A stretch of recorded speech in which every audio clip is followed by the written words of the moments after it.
Students competition warriors institute की Punjab police constable की ਜਿਹੜੀ ਟੈਸਟ ਸੀਰੀਜ਼ ਹੈ ਉਹ ਲਾਂਚ ਹੋ ਚੁੱਕੀ ਹੈ। ਅੱਜ ਪਹਿਲਾ ਟੈਸਟ ਕੰਡਕਟ ਕਰਾਇਆ ਗਿਆ ਹੈ।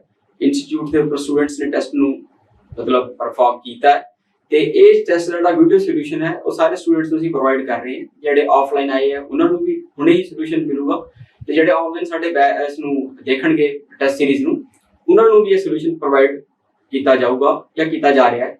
ਸੋ ਆਪਾਂ ਜਿਹੜਾ जीके ਦੇ 35 ਕੁਐਸਚਨਸ ਪੰਜਾਬ ਪੁਲਿਸ ਕਾਂਸਟੇਬਲ ਦੇ ਆ ਉਹਨਾਂ ਨੂੰ ਆਪਾਂ ਡਿਸਕਸ ਕਰਨਾ ਸ਼ੁਰੂ ਕਰਦੇ ਹਾਂ। ਦੇਖਦੇ ਹਾਂ ਕਿਹੜੇ ਕਿਹੜੇ ਕੁਐਸਚਨਸ ਜਿਹੜੇ ਹੈ ਉਹ ਇਸ ਪਹਿਲੇ ਟੈਸਟ ਦੇ ਵਿੱਚ ਸੈੱਟ ਕੀਤੇ ਗਏ। ਓਕੇ, ਸੋ ਪਹਿਲਾ ਕੁਐਸਚਨ ਹੈ ਕਿ who administers the oath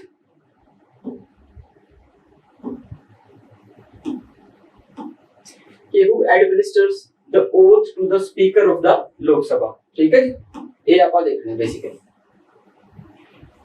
ਕਿ ਲੋਕ ਸਭਾ ਦੇ ਸਪੀਕਰ ਨੂੰ ਸਹੁੰ ਕੌਣ ਚੁਕਵਾਉਂਦਾ ਹੈ। ਭਾਰਤ ਦੇ ਰਾਸ਼ਟਰਪਤੀ, ਭਾਰਤ ਦੇ ਸਪੀਕਰ ਪ੍ਰੋਟੈਮ, ਲੋਕ ਸਭਾ ਦੇ ਸਪੀਕਰ ਪ੍ਰੋਟੈਮ ਜਾਂ ਫਿਰ ਭਾਰਤ ਦੇ ਜਿਹੜੇ ਚੀਫ ਜਸਟਿਸ ਹੈ ਭਾਰਤ ਦੇ ਚੀਫ ਜਸਟਿਸ ਹੋ ਜਾਂ ਫਿਰ ਇਹਨਾਂ ਵਿੱਚੋਂ ਕੋਈ ਵੀ ਨਹੀਂ। ਤਾਂ ਦੇਖੋ ਸਟੂਡੈਂਟਸ ਇਸ ਕੁਐਸਚਨ ਦਾ ਜਿਹੜਾ ਸੋਲੂਸ਼ਨ ਹੈ ਇੱਕ ਟ੍ਰਿਕੀ ਕੁਐਸਚਨ ਬਣਾਇਆ ਗਿਆ ਸੀ।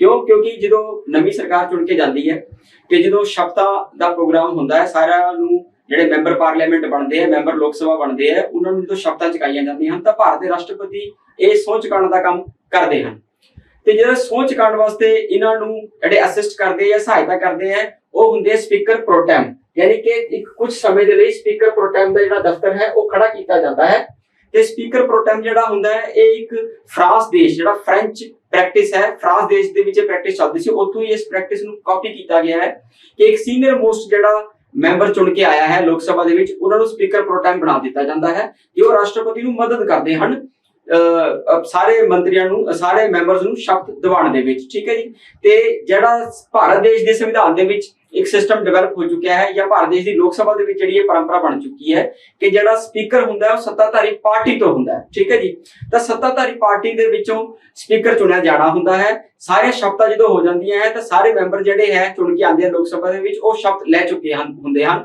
ਤੇ ਜਿਹੜੇ ਬੰਦੇ ਨੇ ਸਪੀਕਰ ਲੱਗਣਾ ਹੁੰਦਾ ਹੈ ਉਹ ਵੀ ਇੱਕ ਨਾਰਮਲ ਮੈਂਬਰ ਦੀ ਤਰ੍ਹਾਂ ਸ਼ਪਥ ਲੈ ਚੁੱਕਿਆ ਹੁੰਦਾ ਹੈ। ਤਾਂ ਉਸ ਤੋਂ ਬਾਅਦ ਉਹਨੂੰ ਸਪੈਸ਼ਲ ਤੌਰ ਤੇ ਅਲੱਗ ਤੌਰ ਤੇ ਜਾਂ ਵੱਖਰੇ ਤੌਰ ਤੇ ਸਪੀਕਰ ਦੀ ਸ਼ਪਥ ਨਹੀਂ ਦਵਾਈ ਜਾਂਦੀ। ਤਾਂ ਬੇਸਿਕਲੀ ਇਸ ਕੁਐਸਚਨ ਦੇ ਵਿੱਚ none of the above answer ਤਾਂ ਆਇਆ ਹੈ ਕਿ ਸਪੀਕਰ ਨੂੰ ਵੱਖਰੇ ਤੌਰ ਤੇ ਕੋਈ ਸ਼ਪਥ ਨਹੀਂ ਦਵਾਈ ਜਾਂਦੀ ਜਾਂ ਸਪੀਕਰ ਕੋਈ ਸ਼ਪਥ ਨਹੀਂ ਲੈਂਦਾ ਉਹ ਇੱਕ ਨਾਰਮਲ ਮੈਂਬਰ ਦੇ ਵਜੋਂ ਸ਼ਪਥ ਲੈਂਦਾ ਹੈ ਤੇ ਬਾਅਦ ਚੋਂ ਫਿਰ ਉਹ ਸਪੀਕਰ ਕੋਈ ਵੀ ਸਰਵਸੰਮਤੀ ਦੇ ਨਾਲ ਜਿਹੜੀ ਸੱਤਾਧਾਰੀ ਪਾਰਟੀ ਦਾ ਮੈਂਬਰ ਹੁੰਦਾ ਹੈ ਉਹਨੂੰ ਸਪੀਕਰ ਬਣਾ ਦਿੱਤਾ ਜਾਂਦਾ ਹੈ। ਸੋ ਇਹਦਾ ਕਰੈਕਟ ਆਨਸਰ ਹੈਗਾ ਨਨ ਆਫ ਦੀ ਅਬਵ। ਇਹਨਾਂ ਦੇ ਵਿੱਚੋਂ ਕੋਈ ਸਪੀਕਰ ਨੂੰ ਸ਼ਪਥ ਨਹੀਂ ਦਿਵਾਉਂਦਾ ਜਾਂ ਸਪੀਕਰ ਦੀ ਸਪੈਸ਼ਲ ਤੌਰ ਤੇ ਸ਼ਪਥ ਜਾਂ ਫਿਰ ਓਥ ਟੇਕਿੰਗ ਸੈਰੇਮਨੀ ਹੁੰਦੀ ਹੀ ਨਹੀਂ। ਠੀਕ ਹੈ ਜੀ, ਇਹ ਆਪਾਂ ਸੋਲੂਸ਼ਨ ਦਿੱਤਾ ਹੋਇਆ ਸਪੀਕਰ ਦੇ ਬਾਰੇ। ਕਹਿੰਦਾ ਸਪੀਕਰ ਜਿਹੜਾ ਹੈ ਉਹ ਸੰਵਿਧਾਨਿਕ ਹੈਡ ਹੈ ਕਨਸਟੀਟਿਊਸ਼ਨ ਹੈਡ ਹੈ ਲੋਕ ਸਭਾ ਦਾ ਅੰਡਰ ਆਰਟੀਕਲ 93 ਕਨਸਟੀਟਿਊਸ਼ਨ ਨੇ ਕੀ ਕੀਤਾ ਹੈ ਇਲੈਕਸ਼ਨਸ ਦੇ ਬਾਰੇ ਦੱਸਿਆ ਹੈ ਸਪੀਕਰ ਦੇ ਤੇ ਡਿਪਟੀ ਸਪੀਕਰ ਦੇ। ਠੀਕ ਹੈ ਜੀ, 93 ਆਰਟੀਕਲ ਹੈ ਯਾਦ ਰੱਖਣਾ ਹੈ। ਕੋਈ ਸੈਪਰੇਟ ਓਥ ਜਾਂ ਅਫਰਮੇਸ਼ਨ ਨਹੀਂ ਹੁੰਦੀ ਸਪੀਕਰ ਦੇ ਲਈ, ਕੋਈ ਅਲੱਗ ਤੋਂ ਵੱਖਰੀ ਸਹੁੰ ਨਹੀਂ ਚੁਕਾਈ ਜਾਂਦੀ ਸਪੀਕਰ ਨੂੰ। ਲੋਕ ਸਭਾ ਜਿਹੜਾ ਸਪੀਕਰ ਹੈ ਇਹ ਜਿਹੜਾ ਤੁਹਾਡਾ ਹੈ ਪਾਰਲੀਮੈਂਟ ਦੇ ਵਿੱਚ ਆਪਾਂ ਨੂੰ ਥੋੜਾ ਦੇਖ ਲਈਏ ਇਹ ਮੈਂਬਰ ਆਫ ਦਾ ਪਾਰਲੀਮੈਂਟ ਹੁੰਦਾ ਹੈ। he takes the oath along with other members and administers by the speaker pro tem। यानी कि ਜਿਹੜਾ ਸਪੀਕਰ ਪ੍ਰੋ ਟੈਮ ਹੈ ਉਹ ਹੀ ਸਾਰਿਆਂ ਨੂੰ ਸ਼ਬਦ ਦਵਾਉਂਦਾ ਹੈ ਉਹਦੇ ਵਿੱਚੋਂ ਸਪੀਕਰ ਚੁਣਿਆ ਜਾਂਦਾ ਹੈ। ਠੀਕ ਹੈ ਜੀ, ਇਹ ਆਪਣਾ ਕੁਐਸਚਨ ਸੀਗਾ। ਹੁਣ ਆਪਾਂ ਨੈਕਸਟ ਆਪਣੇ ਸਵਾਲ ਤੇ ਚੱਲਦੇ ਹਾਂ। ਨੈਕਸਟ ਕੁਐਸਚਨ ਹੈ ਕਹਿੰਦਾ ਜਦੋਂ ਇੱਕ ਸਧਾਰਨ ਬਿੱਲ ਲੋਕ ਸਭਾ ਦੇ ਵਿੱਚ ਆਉਂਦਾ ਹੈ ਉਸ ਬਿੱਲ ਨੂੰ ਪਾਸ ਹੋਣਾ ਹੁੰਦਾ ਹੈ ਜਾਂ ਪਾਸ ਕੀਤਾ ਜਾਣਾ ਹੁੰਦਾ ਹੈ ਤਾਂ ਉਹ ਕਿੰਨੀਆਂ ਰੀਡਿੰਗਸ ਚੋਂ ਨਿਕਲਦਾ ਹੈ। ਮਤਲਬ ਉਹਦੇ ਉੱਪਰ ਕਿੰਨੀ ਵਾਰ ਉਹਨੂੰ ਡਿਸਕਸ ਕੀਤਾ ਜਾਂਦਾ ਹੈ ਜਾਂ ਡਿਸਕਸ ਨਹੀਂ ਕੀਤਾ ਜਾਂਦਾ ਜਾਂ ਇਹ ਕਹਿ ਲਓ ਕਿ ਜਦੋਂ ਉਹ ਐਂਟਰ ਹੁੰਦਾ ਹੈ ਲੋਕ ਸਭਾ ਦੇ ਵਿੱਚ ਜਾਂ ਰਾਜ ਸਭਾ ਦੇ ਵਿੱਚ ਮਤਲਬ ਪ੍ਰੋਸੈਸ ਦੇ ਵਿੱਚ ਪੈਣ ਲਈ ਤਾਂ ਉਹ ਕਿੰਨੀਆਂ ਰੀਡਿੰਗਸ ਚੋਂ ਲੱਗਦਾ ਹੈ 5 ਰੀਡਿੰਗਸ ਚੋਂ 4 ਰੀਡਿੰਗਸ ਚੋਂ 3 ਰੀਡਿੰਗਸ ਚੋਂ ਜਾਂ 2 ਰੀਡਿੰਗਸ ਚੋਂ। ਠੀਕ ਹੈ ਜੀ, ਜੇ ਤੁਹਾਨੂੰ ਇਹਦਾ ਆਨਸਰ ਪਤਾ ਹੈ ਤਾਂ ਤੁਹਾਨੂੰ ਇਹਦਾ ਆਨਸਰ ਪਤਾ ਲੱਗ ਗਿਆ ਹੋਣਾ ਕਿ 3 ਰੀਡਿੰਗਸ ਦੇ ਵਿੱਚ ਇਸ ਬਿੱਲ ਨੂੰ ਪਾਸ ਕਿਸੇ ਵੀ ਸਧਾਰਨ ਬਿੱਲ ਨੂੰ ਪਾਸ ਕੀਤਾ ਜਾਂਦਾ ਹੈ ਕਿਉਂਕਿ ਇੱਕ ਸਧਾਰਨ ਬਿੱਲ ਹੁੰਦੇ ਆ ਜਿਹਨੂੰ ਆਪਾਂ ਕਹਿ ਦਿੰਦੇ ਆ ਕਿ ਆਰਡੀਨਰੀ ਬਿਲਸ ਉਹਨਾਂ ਦੇ ਉੱਪਰ ਇਹ ਗੱਲ ਹੋ ਰਹੀ ਹੈ। ਠੀਕ ਹੈ ਜੀ, ਜਿਹੜੇ ਆਰਡੀਨਰੀ ਬਿਲਸ ਹੈਗੇ ਆ ਜੀ ਦੇਖੋ ਇਹ ਆਰਟੀਕਲ 107 ਤੇ 108 ਦੇ ਵਿੱਚ ਫਾਲ ਕਰ ਰਹੇ ਹੈ। ਠੀਕ ਹੈ, ਜਿਹੜੇ ਆਰਡੀਨਰੀ ਬਿੱਲ ਹੈ ਇੱਕ ਇਸ ਤਰ੍ਹਾਂ ਦਾ ਬਿੱਲ ਹੈ ਜਿਹੜਾ ਕਿ ਲਾਅ ਮੇਕਿੰਗ ਮੈਟਰਸ ਦੇ ਉੱਪਰ ਆਂਦਾ ਹੈ ਪਰ ਉਹਦੇ ਵਿੱਚ ਮਨੀ ਮੈਟਰਸ ਨਹੀਂ ਹੁੰਦੇ, ਰੁਪਈਏ ਪੈਸੇ ਨਾਲ ਜੁੜਿਆ ਹੋਇਆ ਕੋਈ ਮੁੱਦਾ ਉਹਨਾਂ ਬਿਲਸ ਦੇ ਵਿੱਚ ਨਹੀਂ ਹੁੰਦਾ, ਇਸ ਲਈ ਸਧਾਰਨ ਬਿੱਲ ਜਾਂ ਆਰਡੀਨਰੀ ਬਿੱਲ ਕਹਿਲਾਉਂਦੇ ਆ। ਤੇ ਉਸ ਤੋਂ ਇਲਾਵਾ ਜਿਹੜੇ ਮਨੀ ਬਿਲਸ ਹੁੰਦੇ ਜਾਂ ਫਾਈਨੈਂਸ ਬਿਲਸ ਹੁੰਦੇ ਆ ਉਹਨਾਂ ਦੇ ਵਿੱਚ ਰੁਪਏ ਪੈਸੇ ਦੇ ਨਾਲ ਸੰਬੰਧਿਤ ਮੁੱਦੇ ਐਡ ਹੁੰਦੇ ਹਨ। ਤਾਂ ਆਰਡੀਨਰੀ ਬਿੱਲ ਤੇ ਮਨੀ ਬਿੱਲ ਜਾਂ ਫਾਈਨੈਂਸ ਬਿੱਲ ਦਾ ਕੀ ਡਿਫਰੈਂਸ ਹੈ ਤੁਹਾਨੂੰ ਪਤਾ ਲੱਗ ਗਿਆ। ਮਨੀ ਬਿੱਲ ਆਰਟੀਕਲ 110 ਦੇ ਵਿੱਚ ਆਉਂਦਾ ਹੈ, ਫਾਈਨੈਂਸ ਬਿੱਲ ਆਰਟੀਕਲ 117 ਦੇ ਵਿੱਚ ਆਉਂਦਾ ਹੈ, ਜਿਹੜੇ ਆਰਡੀਨਰੀ ਬਿਲਸ ਹੈ ਉਹ 107 ਤੇ 108 ਆਰਟੀਕਲ ਦੇ ਵਿੱਚ ਫਾਲ ਕਰਦੇ ਆ। ਪਹਿਲੀ ਰੀਡਿੰਗ ਠੀਕ ਹੈ ਜੀ, ਦੂਸਰੀ ਰੀਡਿੰਗ ਤੇ ਤੀਸਰੀ ਰੀਡਿੰਗ, ਇਹਦੇ ਵਿੱਚ ਕੀ ਕੁਝ ਹੁੰਦਾ ਹੈ ਇਹ ਆਪਾਂ ਦੇਖਦੇ ਹਾਂ। ਠੀਕ ਹੈ ਜੀ, ਜਿਹੜੀ ਤੁਹਾਡੀ ਪਹਿਲੀ ਰੀਡਿੰਗ ਹੈ ਇਹਦੇ ਵਿੱਚ ਕੀ ਹੈ, ਕੋਈ ਮਿਨਿਸਟਰ ਜਾਂ ਫਿਰ ਇੱਕ ਪ੍ਰਾਈਵੇਟ ਮੈਂਬਰ ਬਿੱਲ ਨੂੰ ਇੰਟਰੋਡਿਊਸ ਕਰਦਾ, ਯਾਨੀ ਕਿ ਬਿੱਲ ਨੂੰ ਲੈ ਕੇ ਆਉਂਦਾ ਹੈ ਜਾਂ ਲੋਕ ਸਭਾ ਦੇ ਵਿੱਚ ਜਾਂ ਰਾਜ ਸਭਾ ਦੇ ਵਿੱਚ। ਉਸ ਤੋਂ ਬਾਅਦ ਕੀ ਹੁੰਦਾ ਹੈ, ਪਰ ਬਿੱਲ ਨੂੰ ਲੈ ਕੇ ਆਉਣ ਤੋਂ ਬਾਅਦ ਉਹਨੂੰ ਕੀ ਕੀਤਾ, ਪਰਮਿਸ਼ਨ ਲੈਣੀ ਪੈਂਦੀ ਹੈ ਹਾਊਸ ਦੀ, ਤਾਂ ਕਿ ਉਹ ਬਿੱਲ ਨੂੰ ਇੰਟਰੋਡਿਊਸ ਕਰ ਸਕੇ। ਮਤਲਬ ਇਹਨੂੰ ਕਹਿੰਦੇ ਆ ਲੀਵ ਲੈਣਾ। ਹਾਊਸ ਦੀ ਲੀਵ ਲੈਣ ਦਾ ਮਤਲਬ ਹੁੰਦਾ ਕਿ ਹਾਊਸ ਤੋਂ ਪਰਮਿਸ਼ਨ ਲੈਣਾ ਕਿ ਉਹ ਬਿੱਲ ਨੂੰ ਇੰਟਰੋਡਿਊਸ ਕਰ ਰਿਹਾ ਹੈ ਜਾਂ ਕਰਨਾ ਚਾਹੁੰਦਾ ਹੈ। ਉਸ ਤੋਂ ਬਾਅਦ ਕੀ ਹੁੰਦਾ, ਬਿੱਲ ਦਾ ਟਾਈਟਲ ਤੇ ਉਹਦਾ ਆਬਜੈਕਟਿਵ, ਜਿਹੜਾ ਬਿੱਲ ਦਾ ਉਦੇਸ਼ ਹੈ ਉਹਨੂੰ ਪੜ੍ਹ ਕੇ ਸੁਣਾਉਂਦਾ ਹੈ ਤੇ ਬਿੱਲ ਦਾ ਟਾਈਟਲ ਪੜ੍ਹ ਕੇ ਸੁਣਾਉਂਦਾ ਹੈ। ਇਸ ਸਟੇਜ ਦੇ ਉੱਪਰ ਕੋਈ ਡਿਸਕਸ਼ਨ ਨਹੀਂ ਹੁੰਦੀ, ਇਹ ਇੱਕ ਇੰਪੋਰਟੈਂਟ ਪੁਆਇੰਟ ਹੈ। ਪਹਿਲੀ ਰੀਡਿੰਗ ਦੇ ਕੇਸ 'ਚ ਕੋਈ ਡਿਸਕਸ਼ਨ ਨਹੀਂ ਹੁੰਦੀ, ਸੈਕੰਡ ਰੀਡਿੰਗ ਦੇ ਵਿੱਚ ਕੀ ਹੈ, ਡਿਸਕਸ਼ਨ ਹੋਊਗੀ ਕਲੌਜ਼ ਬਾਈ ਕਲੌਜ਼। ਕਹਿੰਦਾ ਇਹ ਸਟੇਜ ਜਿਹੜੀ ਹੈ ਜਨਰਲ ਡਿਸਕਸ਼ਨ ਦੀ ਸਟੇਜ ਹੈ, ਕਲੌਜ਼ ਬਾਈ ਕਲੌਜ਼ ਡਿਸਕਸ਼ਨ ਕੀਤੀ ਜਾਂਦੀ ਹੈ ਇਸ ਸਟੇਜ ਦੇ ਉੱਪਰ। ਤੇ ਉਸ ਤੋਂ ਬਾਅਦ ਜਿਹੜੀ ਥਰਡ ਰੀਡਿੰਗ ਹੈ ਇਹਦੇ ਵਿੱਚ ਜਾਂ ਤਾਂ ਬਿੱਲ ਨੂੰ ਐਕਸੈਪਟ ਕਰ ਲਿੱਤਾ ਜਾਂਦਾ ਹੈ ਜਾਂ ਬਿੱਲ ਨੂੰ ਰਿਜੈਕਟ ਕਰ ਦਿੱਤਾ ਜਾਂਦਾ ਹੈ। ਪਰ ਥਰਡ ਰੀਡਿੰਗ ਦੇ ਵਿੱਚ ਇੱਕ ਇੰਪੋਰਟੈਂਟ ਜਿਹੜਾ ਐਸਪੈਕਟ ਹੈ ਉਹ ਇਹ ਹੈ ਕਿ ਜਿਹੜਾ ਬਿੱਲ ਹੈ ਉਹਦੇ ਵਿੱਚ ਕਿਸੇ ਤਰ੍ਹਾਂ ਦੀ ਕੋਈ ਅਮੈਂਡਮੈਂਟ ਨਹੀਂ ਕੀਤੀ ਜਾ ਸਕਦੀ। ਅਮੈਂਡਮੈਂਟ ਦੀ ਜਿਹੜੀ ਸਟੇਜ ਹੈ ਉਹ ਸੈਕੰਡ ਸਟੇਜ ਹੈ, ਉਸ ਡਿਸਕਸ਼ਨ ਦੇ ਦੌਰਾਨ ਹੀ ਉਹਦੇ ਵਿੱਚ ਕੋਈ ਅਮੈਂਡਮੈਂਟ ਕੀਤੀ ਜਾ ਸਕਦੀ ਹੈ ਕਮੇਟੀਜ਼ ਬਣਾ ਕੇ ਜਾਂ ਹੋਰ ਜਿਵੇਂ ਵੀ ਪ੍ਰੋਸੈਸ ਹੈ। ਇੱਕ ਲੰਬੀ ਡਿਸਕਸ਼ਨ ਹੈ ਇਹਦੇ ਉੱਪਰ, ਪਰ ਤੁਹਾਨੂੰ ਪੇਪਰ ਦੇ ਅੰਦਰ ਤੋਂ ਪਤਾ ਹੋਣਾ ਚਾਹੀਦਾ ਹੈ ਕਿ ਤਿੰਨ ਰੀਡਿੰਗਸ ਦੇ ਵਿੱਚੋਂ ਕੋਈ ਵੀ ਸਧਾਰਨ ਬਿੱਲ ਜਿਹੜਾ ਹੈਗਾ ਉਹ ਪਾਸ ਹੋਣ ਲਈ ਨਿਕਲਦਾ ਹੈ। Thank you. ਨੈਕਸਟ ਕੁਐਸਚਨ ਤੇ ਚੱਲਦੇ ਹਾਂ। ਕੁਐਸਚਨ ਨੰਬਰ ਨੈਕਸਟ ਕਹਿੰਦਾ ਕੇਸ਼ਵਾਨੰਦ ਦਾ ਭਾਰਤੀ ਕੇਸ ਨੂੰ ਕਿਸ ਹੋਰ ਨਾਮ ਦੇ ਨਾਲ ਜਾਣਿਆ ਜਾਂਦਾ ਹੈ। ਤੁਹਾਨੂੰ ਪਹਿਲਾਂ ਤਾਂ ਮੈਂ ਕਲੀਅਰ ਕਰਦਾ ਕਿ ਕੇਸ਼ਵਾਨੰਦ ਦਾ ਭਾਰਤੀ ਕੇਸ ਦਾ ਜਿਹੜਾ ਇਹ ਕੁਐਸਚਨ ਅਸੀਂ ਚੱਕਿਆ ਹੈ ਤਾਂ ਕਰਕੇ ਚੱਕਿਆ ਹੈ ਕਿਉਂਕਿ ਸਾਲ 1973 ਦੇ ਵਿੱਚ ਕੇਸ਼ਵਾਨੰਦ ਦਾ ਭਾਰਤੀ ਕੇਸ ਜਿਹੜਾ ਹੈ ਉਹ ਫਾਈਲ ਹੋਇਆ ਸੀ ਤੇ ਸਾਲ 2023 ਦੇ ਵਿੱਚ ਇਹਨੂੰ 50 ਇਅਰਸ ਪੂਰੇ ਹੋ ਚੁੱਕੇ ਹਨ। ਤਾਂ ਕਰਕੇ ਜਿਹੜੀ ਇਹ ਬਹੁਤ ਸਾਰੀਆਂ ਜਿਹੜੇ ਚੇਂਜਸ ਸੰਵਿਧਾਨ ਦੇ ਵਿੱਚ ਹੋਈਆਂ ਇਸ ਜਿਹੜੀ ਕੇਸ ਤੋਂ ਬਾਅਦ, ਤਾਂ ਉਹਦੇ ਕਰਕੇ ਜਿਹੜਾ ਕੇਸ਼ਵਾਨੰਦ ਦਾ ਭਾਰਤੀ ਕੇਸ ਆ ਉਹ ਚਰਚਾ ਦੇ ਵਿੱਚ ਚੱਲ ਰਿਹਾ ਹੈ। ਇਹਨੂੰ ਬੇਸਿਕ ਸਟਰਕਚਰ ਕੇਸ ਦੇ ਨਾਮ ਨਾਲ ਜਾਣਿਆ ਜਾਂਦਾ ਹੈ, ਬੁਨਿਆਦੀ ਢਾਂਚਾ ਕੇਸ ਕਿਹਾ ਜਾਂਦਾ ਹੈ ਇਹਨੂੰ, ਜਾਂ ਇਹਨੂੰ ਫੰਡਾਮੈਂਟਲ ਰਾਈਟਸ ਮੌਲਿਕ ਅਧਿਕਾਰ ਕੇਸ ਕਿਹਾ ਜਾਂਦਾ ਹੈ, ਜਾਂ ਇਹਨੂੰ ਡਾਇਰੈਕਟਿਵ ਪ੍ਰਿੰਸੀਪਲ ਕੇਸ ਜਾਂ ਨਿਰਦੇਸ਼ਕ ਸਿਧਾਂਤ ਰਾਜਾਂ ਨੂੰ ਜਾਰੀ ਨਿਰਦੇਸ਼ਕ ਸਿਧਾਂਤਾਂ ਦਾ ਕੇਸ ਕਿਹਾ ਜਾਂਦਾ ਹੈ, ਜਾਂ ਉੱਪਰ ਦਿੱਤੇ ਸਾਰਿਆਂ ਨੂੰ ਇਹਦੇ ਵਿੱਚ ਲਿੱਤਾ ਜਾਂਦਾ ਹੈ। ਨਹੀਂ, ਇਹਦਾ ਕਰੈਕਟ ਆਨਸਰ ਜਿਹੜਾ ਹੈ ਇਹਨੂੰ ਫੰਡਾਮੈਂਟਲ ਰਾਈਟਸ ਕੇਸ ਕਿਹਾ ਜਾਂਦਾ ਹੈ ਕਿਉਂਕਿ ਇੱਕ ਬਹੁਤ ਇੰਪੋਰਟੈਂਟ ਫੰਡਾਮੈਂਟਲ ਰਾਈਟ ਹੈ ਆਪਣਾ ਆਰਟੀਕਲ ਨੰਬਰ 25 ਤੋਂ ਲੈ ਕੇ ਆਰਟੀਕਲ ਨੰਬਰ 28 ਦੇ ਵਿੱਚ, ਜਿਹਦੇ ਵਿੱਚ ਧਰਮ ਦੀ ਆਜ਼ਾਦੀ ਦੇ ਉੱਪਰ ਗੱਲ ਹੋਈ ਹੈ ਤੇ ਜਿਹੜੇ ਧਾਰਮਿਕ ਇੰਸਟੀਟਿਊਸ਼ਨ ਦਾ ਧਾਰਮਿਕ ਸੰਸਥਾਨ ਹਨ ਉਹਨਾਂ ਨੂੰ ਐਡਮਿਨਿਸਟਰ ਕਰਨ ਦੀ ਗੱਲ ਹੋਈ ਹੈ।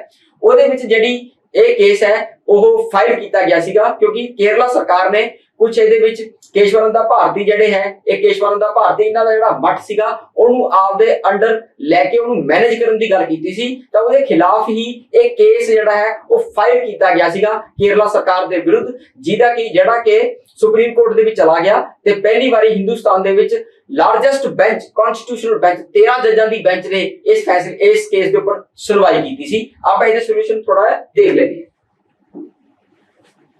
ਕਹਿੰਦੇ ਕਿ ਜੀ ਕੇਸ਼ਵਾਨੰਦ ਦਾ ਭਾਰਤੀ ਜਿਹੜੇ ਸੀਗੇ ਇਹ ਹੈਡ ਸੀਗੇ ਇੱਕ ਮੱਠ ਦੇ, ਮੱਠ ਦਾ ਨਾਮ ਹੈ ਐਦਨੀਰ, ਕਸਾਰਗੋਦ ਡਿਸਟ੍ਰਿਕਟ ਹੈ ਕੇਰਲਾ ਦੇ ਵਿੱਚ, ਉੱਥੇ ਇਹ ਮੱਠ ਸੀਗਾ। ਇਹਨਾਂ ਨੇ ਕੇਰਲਾ ਗਵਰਨਮੈਂਟ ਨੂੰ ਚੈਲੰਜ ਕੀਤਾ ਕਿ ਉਹਨਾਂ ਨੇ ਪਲੀ ਕੀ ਲਿੱਤੀ ਕਿ 2 ਲੈਂਡ ਰਿਫਾਰਮਸ ਲੈ ਕੇ ਆਈ ਕੇਰਲਾ ਗਵਰਨਮੈਂਟ, ਜਿਹੜੇ ਕਿ ਜ਼ਮੀਨ ਦੇ ਨਾਲ ਸੰਬੰਧਿਤ ਸੁਧਾਰ ਕੁਝ ਲੈ ਕੇ ਆਈ। ਉਹਨਾਂ ਦੇ ਉੱਪਰ ਇਹਨਾਂ ਨੇ ਕੀ ਕੀਤਾ ਕਿ ਕਹਿਤਾ ਕਿ ਵੀ ਜਿਹੜਾ ਤੁਹਾਡੇ ਮੱਠ ਵਗੈਰਾ ਹੈ ਜਾਂ ਜਿਹੜੇ ਵੀ ਰਿਲੀਜੀਅਸ ਇੰਸਟੀਟਿਊਸ਼ਨਸ ਹੈ ਉਹਨਾਂ ਨੂੰ ਅਸੀਂ ਆਪਦੇ ਹਿਸਾਬ ਦੇ ਨਾਲ ਮੈਨੇਜ ਕਰਾਂਗੇ। ਠੀਕ ਹੈ ਜੀ, ਤੇ ਤਾਂ ਕਰਕੇ ਉਹ ਇਸ ਮੱਠ ਨੂੰ ਆਪਦੇ ਅੰਡਰ ਆਪਦੇ ਕੰਟਰੋਲ 'ਚ ਗਵਰਨਮੈਂਟ ਲੈਣਾ ਚਾਹ ਰਹੀ ਸੀ, ਜਿਹਦੇ ਖਿਲਾਫ ਇਹਨਾਂ ਨੇ ਕੇਸ ਲੜਿਆ। ਸਵਾਮੀ ਨੇ ਕੀ ਕੀਤਾ ਜੀ, ਇੱਕ ਪੈਟੀਸ਼ਨ ਫਾਈਲ ਕੀਤੀ ਅੰਡਰ ਆਰਟੀਕਲ 26 ਜਿਹੜੀ ਕਿ ਕਹਿੰਦੀ ਹੈ ਰਾਈਟ ਦਿੰਦੀ ਹੈ ਕਿ ਕਿਸੇ ਵੀ ਧਰਮ ਨੂੰ ਕਿ ਉਹ ਆਪਦੇ ਰਿਲੀਜੀਅਸ ਜਿਹੜੇ ਮੈਟਰਸ ਹੈਗੇ ਆ ਜਾਂ ਰਿਲੀਜੀਅਸ ਪ੍ਰਾਪਰਟੀ ਜਿਹੜੀ ਹੈ ਉਹਨੂੰ ਓਲਡ ਪ੍ਰਾਪਰਟੀ ਨੂੰ ਉਹ ਮੈਨੇਜ ਕਰ ਸਕਦੀ ਹੈ ਗਵਰਨਮੈਂਟ ਦੀ ਇੰਟਰਫੀਰੈਂਸ ਤੋਂ ਬਗੈਰ, ਤੇ ਇੱਥੇ ਗਵਰਨਮੈਂਟ ਇੰਟਰਫੀਰੈਂਸ ਕਰਨਾ ਚਾਹੁੰਦੀ ਸੀ, ਤਾਂ ਕਰਕੇ ਇਹ ਕੇਸ ਫਾਈਲ ਕੀਤਾ ਗਿਆ। ਤਾਂ ਇਹ ਫੰਡਾਮੈਂਟਲ ਰਾਈਟਸ ਨੂੰ ਧਿਆਨ 'ਚ ਰੱਖਦੇ ਹੋਏ ਇਹ ਕੇਸ ਜਿਹੜਾ ਸੀਗਾ ਉਹ ਫਾਈਲ ਕੀਤਾ ਗਿਆ, ਤਾਂ ਕਰਕੇ ਜਿਹੜਾ ਦਾ ਕਰੈਕਟ ਆਨਸਰ ਹੈ ਇਹਨੂੰ ਫੰਡਾਮੈਂਟਲ ਰਾਈਟ ਕੇਸ ਵੀ ਕੇਸ਼ਵਾਨੰਦ ਦਾ ਭਾਰਤੀ ਕੇਸ ਨੂੰ ਕਿਹਾ ਜਾਂਦਾ ਹੈ। ਇਸ ਤਰ੍ਹਾਂ ਦੇ ਸਵਾਲ ਤੁਹਾਨੂੰ ਪੇਪਰ ਦੇ ਵਿੱਚ ਦੇਖਣ ਨੂੰ ਮਿਲਣਗੇ। ਨੈਕਸਟ ਚੱਲਦੇ ਹਾਂ। ਜਿਹੜਾ ਨੈਕਸਟ ਕੁਐਸਚਨ ਹੈ ਕਿ ਭਾਰਤ ਦੇ ਜਿਹੜੇ ਰਾਸ਼ਟਰਪਤੀ ਹੈ ਇਹ ਕਿਹੜੀ ਵੈਟੋ ਪਾਵਰ ਇੰਜੋਏ ਨਹੀਂ ਕਰਦੇ।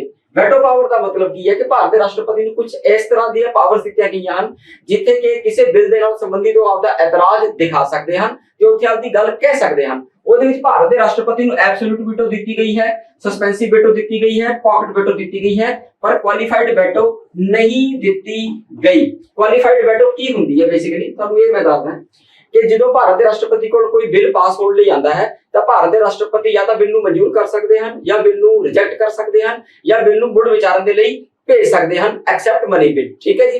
ਤੇ ਇਹਦੇ ਵਿੱਚ ਕੀ ਹੁੰਦਾ ਹੈ ਕਿ ਜਿਹੜਾ ਤੁਹਾਡੀ ਸਸਪੈਂਸਿਵ ਵੀਟੋ ਹੈ, ਜਦੋਂ ਭਾਰਤ ਦੇ ਰਾਸ਼ਟਰਪਤੀ ਬਿੱਲ ਨੂੰ ਮੁੜ ਵਿਚਾਰਨ ਲਈ ਭੇਜਦੇ ਹਨ ਤਾਂ ਭਾਰਤ ਦੇਸ਼ ਦੇ ਵਿੱਚ ਇੱਕ ਕੇਸ ਹੈ ਕਿ ਭਾਰਤ ਦੇਸ਼ ਦੀ ਸੰਸਦ ਨੂੰ ਸਿੰਪਲ ਮੈਜੋਰਿਟੀ ਦੇ ਨਾਲ ਪਾਸ ਕਰਕੇ ਫਿਰ ਭੇਜ ਸਕਦੀ ਹੈ। ਪਰ ਜਿਹੜਾ ਕੁਆਲੀਫਾਈਡ ਵੀਟੋ ਹੁੰਦੀ ਹੈ ਇਹਦੇ ਵਿੱਚ ਕੀ ਹੁੰਦਾ ਹੈ ਕਿ ਸਿੰਪਲ ਮੈਜੋਰਿਟੀ ਦੇ ਨਾਲ ਨਹੀਂ, ਸਪੈਸ਼ਲ ਮੈਜੋਰਿਟੀ ਯਾਨੀ ਕਿ ਜਿਹੜੀ 2/3 ਮੈਜੋਰਿਟੀ ਹੈਗੀ ਤੁਹਾਡੀ, ਉਹਦੇ ਨਾਲ ਬਿੱਲ ਨੂੰ ਦੁਬਾਰਾ ਤੋਂ ਪਾਸ ਕਰਕੇ ਸੈਪਰੇਟਲੀ ਹਰ ਹਾਊਸ ਦੇ ਵਿੱਚ ਭੇਜਿਆ ਜਾਂਦਾ ਹੈ। ਤੇ ਇਹ ਪ੍ਰੈਕਟਿਸ ਅਮਰੀਕਾ ਦੇ ਵਿੱਚ ਕੀਤੀ ਜਾਂਦੀ ਹੈ। ਅਮਰੀਕਾ ਦਾ ਜਿਹੜੀ ਤੁਹਾਡੀ ਕਾਂਗਰਸ ਤੇ ਸੀਨੇਟ ਹੈ ਉਹ ਸੈਪਰੇਟਲੀ ਸਪੈਸ਼ਲ ਮੈਜੋਰਿਟੀ ਦੇ ਨਾਲ 2/3 ਮੈਜੋਰਿਟੀ ਦੇ ਨਾਲ ਬਿੱਲ ਨੂੰ ਦੁਬਾਰਾ ਤੋਂ ਵਾਪਸ ਭੇਜਦੀ ਹੈ ਜੇ ਰਾਸ਼ਟਰਪਤੀ ਮੁੜ ਵਿਚਾਰਨ ਲਈ ਭੇਜ ਦੇਣ। ਪਰ ਭਾਰਤ ਦੇ ਕੇਸ ਦੇ ਵਿੱਚ ਕੀ ਹੈ ਕਿ ਭਾਰਤ ਦੇ ਰਾਸ਼ਟਰਪਤੀ ਕੋਲੇ ਸਸਪੈਂਸਿਵ ਵੀਟੋ ਹੈ ਕਿ ਜਦੋਂ ਭਾਰਤ ਦੇ ਰਾਸ਼ਟਰਪਤੀ ਬਿੱਲ ਨੂੰ ਮੁੜ ਵਿਚਾਰਨ ਲਈ ਭੇਜ ਦਿੰਦੇ ਹਨ ਤਾਂ ਉਸ ਬਿੱਲ ਨੂੰ ਸਿੰਪਲ ਮੈਜੋਰਿਟੀ ਦੇ ਨਾਲ ਪਾਸ ਕਰਕੇ ਦੁਬਾਰਾ ਭੇਜ ਦਿੱਤਾ ਜਾਂਦਾ ਹੈ ਹਾਊਸ ਦੇ ਦੁਆਰਾ। Thank you very much. Next question ਦੇ ਉੱਪਰ ਚੱਲਦੇ ਹਾਂ। ਤਾਂ ਭਾਰਤ ਦੇ ਰਾਸ਼ਟਰਪਤੀ ਕੋਲੇ ਕੁਆਲੀਫਾਈਡ ਵੀਟੋ ਜਿਹੜੀ ਹੈ ਉਹ ਨਹੀਂ ਹੈਗੀ ਹੈ। ਠੀਕ ਹੈ ਜੀ। नेक्स्ट है सिटीजनशिप एक्ट 1955 आखिर किस साल सोचा गया?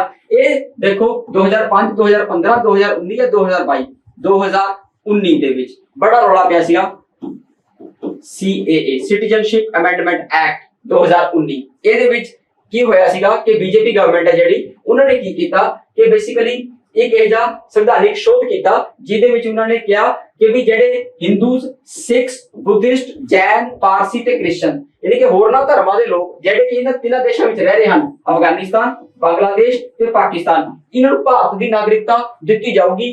ये किस बेस ते दित्ती जाऊगी कि ये जेडे लोग हैं ये इन्हां देशां दे विच अफगानिस्तान दे विच, बांग्लादेश दे विच ते पाकिस्तान दे विच माइनॉरिटीज हैं यानी कि घट गिणती हैं ते इन्हां दे उपर जबर जुल्म हो रहा है तां करके इन्हां नूं भारत दे विच नागरिकता दित्ती जाऊगी। तां ओहदे नाल इन्हां ने की कीता कि सिटीजनशिप प्रोवाइड करवाई अमेंडमेंट करके सिटीजनशिप एक्ट 1955 दे विच ते 2019 ਦੇ ਵਿੱਚ ਇਹ ਅਮੈਂਡਮੈਂਟ ਕੀਤੀ ਗਈ। ਹੁਣ ਤੱਕ ਇਹ ਜਿਹੜਾ ਸਿਟੀਜ਼ਨਸ਼ਿਪ ਐਕਟ 1955 ਹੈਗਾ ਇਹਨੂੰ 1986 ਚ, 92 ਚ, 2003 ਚ, 2005 ਚ, 2015 ਚ ਯਾਨੀ ਕਿ 1 2 3 4 5 ਤੇ 6 ਆ 6ਵੀਂ ਵਾਰ ਹੁਣ ਤੱਕ ਇੰਨੀ ਵਾਰ ਸੋਧਿਆ ਜਾ ਚੁੱਕਿਆ ਹੈ ਤੇ ਲਾਸਟ ਅਮੈਂਡਮੈਂਟ ਹੋਈ ਸੀ 2019 ਚ। ਕਰੈਕਟ ਆਨਸਰ ਹੈਗਾ 2019। ਠੀਕ ਹੈ ਜੀ। ਨੈਕਸਟ ਕੁਐਸਚਨ ਤੇ ਚੱਲਦੇ ਹਾਂ।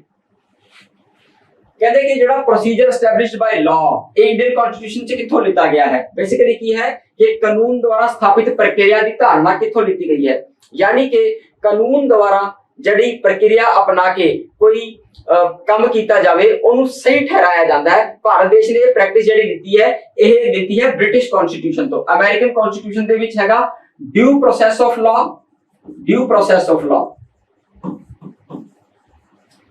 ਤੇ ਭਾਰਤ ਦੇ ਵਿੱਚ ਇਹ ਬ੍ਰਿਟਿਸ਼ ਕਨਸਟੀਟਿਊਸ਼ਨ ਤੋਂ ਜਿਹੜਾ ਲਿੱਤਾ ਗਿਆ ਕਨਸੈਪਟ ਕਿ ਪ੍ਰੋਸੀਜਰ ਐਸਟੈਬਲਿਸ਼ਡ ਬਾਈ ਲਾਅ ਕਿ ਲਾਅ ਦੇ ਅਕੋਰਡਿੰਗ ਕੋਈ ਪ੍ਰੋਸੀਜਰ ਢੰਗ ਤਰੀਕਾ ਅਪਣਾ ਕੇ जो कोई काम कर दिता गया है तो उसके ऊपर कोई शक शुबा नहीं होगा कि उन्हें बिल्कुल सही ठहराया जाऊगा।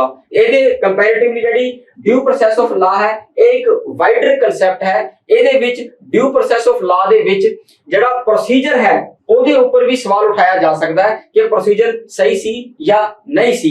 ਤਾਂ ਕਰਕੇ ਆਪਾਂ ਜੇ ਭਾਰਤ ਦੇ ਐਂਗਲ ਤੋਂ ਦੇਖੀਏ ਤਾਂ ਭਾਰਤ ਦੇ ਸੰਵਿਧਾਨ ਜਿਹਨੂੰ ਕਿ ਬੈਗ ਆਫ ਬੋਰੋਇੰਗ ਕਿਹਾ ਗਿਆ ਹੈ, ਬਹੁਤ ਸਾਰੇ ਸੰਵਿਧਾਨਾਂ ਤੋਂ ਭਾਰਤ ਦਾ ਸੰਵਿਧਾਨ ਤਿਆਰ ਕੀਤਾ ਗਿਆ ਹੈ। ਉਹਦੇ ਵਿੱਚ प्रोसीजर एस्टैब्लिश्ड बाय लॉ ਦਾ ਜਿਹੜਾ ਕਨਸੈਪਟ ਹੈ ਉਹ ਆਪਾਂ ਕਿੱਥੋਂ ਲਿੱਤਾ ਹੈ? ਬ੍ਰਿਟਿਸ਼ ਕਨਸਟੀਟਿਊਸ਼ਨ ਤੋਂ। ਇਹ ਇੱਕ ਇੰਪੋਰਟੈਂਟ ਸੋਰਸ ਹੈ ਜਿੱਥੋਂ ਕਿ ਭਾਰਤ ਦਾ ਸੰਵਿਧਾਨ ਦੇ ਵਿੱਚ ਇਹ ਗੱਲਾਂ ਲਿੱਤੀਆਂ ਗਈਆਂ ਹਨ। ਨੈਕਸਟ ਕੁਐਸਚਨ ਤੇ ਚੱਲਦੇ ਹਾਂ।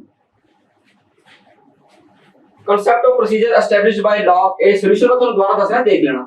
taken from the British constitution, it is under article 21 of the Indian constitution। ਇਹਦੇ ਵਿੱਚ ਕੀ ਹੈ ਅੰਡਰ ਮਤਲਬ ਆਰਟੀਕਲ 21 ਜਿਹੜਾ ਹੈਗਾ ਰਾਈਟ ਟੂ ਲਾਈਫ ਵਾਲੀ ਗੱਲ ਕਰਦਾ ਹੈ। ਠੀਕ ਹੈ ਜੀ। ਜਿਹੜਾ ਰਾਈਟ ਟੂ ਲਾਈਫ ਦੀ ਜਿਹੜੀ ਗੱਲ ਹੈਗੀ ਹੈ ਉਹਦੇ ਵਿੱਚ ਬੇਸਿਕਲੀ ਕੀ ਹੈਗੀ ਕਿ ਕਿਸੇ ਬੰਦੇ ਦੀ ਲਾਈਫ ਦਾ ਫੈਸਲਾ ਜਿਹੜਾ ਹੈ ਉਹ ਕੀਤਾ ਜਾ ਸਕਦਾ ਹੈ ਬਾਈ ਦ ਪ੍ਰੋਸੀਜਰ ਜਿਹੜਾ ਆਪਾਂ ਅਡਾਪਟ ਕੀਤਾ ਹੋਇਆ ਉਹਦੇ ਅਕੋਰਡਿੰਗ, ਮਤਲਬ ਕਿ ਵਿਦਆਊਟ ਐਨੀ ਮਤਲਬ ਜਿਹੜਾ ਕੋਈ ਲਾਅ ਆਪਾਂ ਬਣਾਵਾਂਗੇ ਪ੍ਰੋਸੀਜਰ ਨੂੰ ਫੋਲੋ ਕਰਕੇ ਉਸ ਲਾਅ ਦੇ ਅਕੋਰਡਿੰਗ ਲਾਈਫ ਜਿਹੜੀ ਹੈ या डेथ है ਉਹਦਾ फैसला किया जा सकता है तो वो बिल्कुल सही होगा।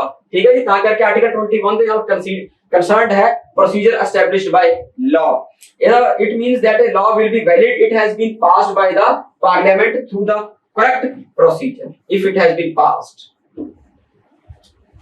कि ਉਹ ਲਾ ਭਾਰਤ ਦੇ ਵਿੱਚ ਵੈਲਿਡ ਮੰਨਿਆ ਜਾਊਗਾ ਜੇ ਉਹਨੂੰ ਪਾਰਲੀਮੈਂਟ ਦੁਆਰਾ ਪਾਸ ਕੀਤਾ ਜਾਂਦਾ ਹੈ ਥਰੂ ਕਰੈਕਟ ਪ੍ਰੋਸੀਜਰ, ਪੂਰਾ ਸਹੀ ਢੰਗ ਤਰੀਕਾ अपना के। ठीक है जी, next question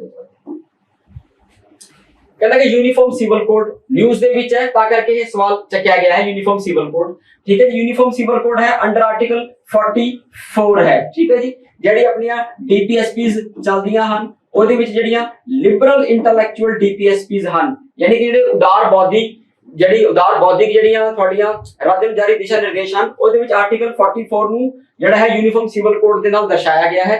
uniform civil code ਦਾ ਮਤਲਬ ਕੀ ਹੈ? ਬੇਸਿਕਲੀ ਇਹ ਦਾ ਮਤਲਬ ਇਹ ਹੈ ਕਿ ਧਰਮ ਨੂੰ ਬੇਸ ਨਾ ਬਣਾ ਕੇ ਜਿਹੜੇ ਦੇਸ਼ ਦੇ ਕਾਨੂੰਨ ਹਨ ਉਹ ਇਕਸਾਰ ਭਾਰਤ ਦੇ ਨਾਗਰਿਕਾਂ ਦੇ ਉੱਪਰ ਲੱਗਣਗੇ, ਚਾਹੇ ਉਹ ਕਿਸੇ ਵੀ ਧਰਮ ਨਾਲ ਸੰਬੰਧਿਤ ਹੋਣ। ਉਹਨੂੰ ਕਿਹਾ ਜਾਂਦਾ ਹੈ यूनिफॉर्म सिविल कोड। ठीक है जी, यूनिफॉर्म सिविल कोड ਦਾ ਮਤਲਬ ਹੈ ਕਿ ਕਾਮਨ ਲਾ ਸਾਰੇ ਲੋਕਾਂ ਦੇ ਵਾਸਤੇ ਉਹਨਾਂ ਦੇ ਧਰਮ ਨੂੰ ਧਿਆਨ 'ਚ ਨਾ ਰੱਖਦੇ ਹੋਏ। ਠੀਕ ਹੈ ਜੀ, ਜਿਵੇਂ ਹੁਣ ਭਾਰਤ ਦੇ ਵਿੱਚ ਕੀ ਹੈ ਕਿ ਮੁਸਲਮਾਨਾਂ ਦੇ ਜਿਹੜੇ ਅਲੱਗ ਲਾਜ਼ ਹੈ ਮੈਰਿਜ ਦੇ, ਸ਼ਾਦੀ ਵਿਆਹ ਦੇ, ਇਨਹੈਰੀਟੈਂਸ ਦੇ, ਜਿਹੜੀ ਪ੍ਰਾਪਰਟੀ ਉਹਨਾਂ ਨੂੰ ਮਿਲਣੀ ਹੈ, ਇਨਹੈਰਿਟਡ ਜਿਹੜੀ ਪ੍ਰਾਪਰਟੀ ਲੈਣੀ ਉਹਨਾਂ ਨੇ, ਜਾਂ ਉਹਨਾਂ ਦੇ ਜਿਹੜੇ ਹੋਰ ਵੀ ਜਿਹੜੇ ਮੌਤ ਤੇ ਜਨਮ ਦੇ ਨਾਲ ਸੰਬੰਧਿਤ ਜਿਹੜੇ ਉਹਨਾਂ ਦੇ ਆਪਦੇ ਨਿਯਮ ਕਾਨੂੰਨ ਹਨ ਉਹ ਸਾਰੇ ਦੇ ਸਾਰਿਆਂ ਨੂੰ ਇੱਕ ਕਾਮਨ ਲਾਅ ਦੇ ਅੰਡਰ ਲਿਆ ਕੇ, ਕਾਮਨ ਕੋਡ ਦੇ ਅੰਡਰ ਲਿਆ ਕੇ ਪ੍ਰੈਕਟਿਸ ਕੀਤਾ ਜਾਣਾ ਹੀ ਕੀ ਹੈ यूनिफॉर्म सिविल कोड। ਭਾਰਤ ਸਰਕਾਰ ਇਹਦੇ ਉੱਪਰ ਕੰਮ ਕਰ ਰਹੀ ਹੈ ਤੇ ਹੁਣੇ ਹੀ ਲਾਅ ਕਮਿਸ਼ਨ ਨੇ ਕੀ ਕੀਤਾ ਹੈ ਕਿ ਬਹੁਤ ਸਾਰੇ ਰਿਕਮੈਂਡੇਸ਼ਨਸ ਰਿਸੀਵ ਹੋਈਆਂ ਜਿਹੜੇ ਕਿ 46 ਲੱਖ ਤੋਂ ਵੀ ਉੱਪਰ ਰਿਸਪੌਂਸਸ ਰਿਸੀਵ ਹੋਏ ਆ यूनिफॉर्म सिविल कोड ਦੇ ਉੱਪਰ, ਕਿਉਂਕਿ यूनिफॉर्म सिविल कोड ਨੂੰ ਲਾਗੂ ਕਰਨ ਦੇ ਲਈ ਭਾਰਤ ਸਰਕਾਰ ਬੜੀ ਤੇਜ਼ੀ ਨਾਲ ਕੰਮ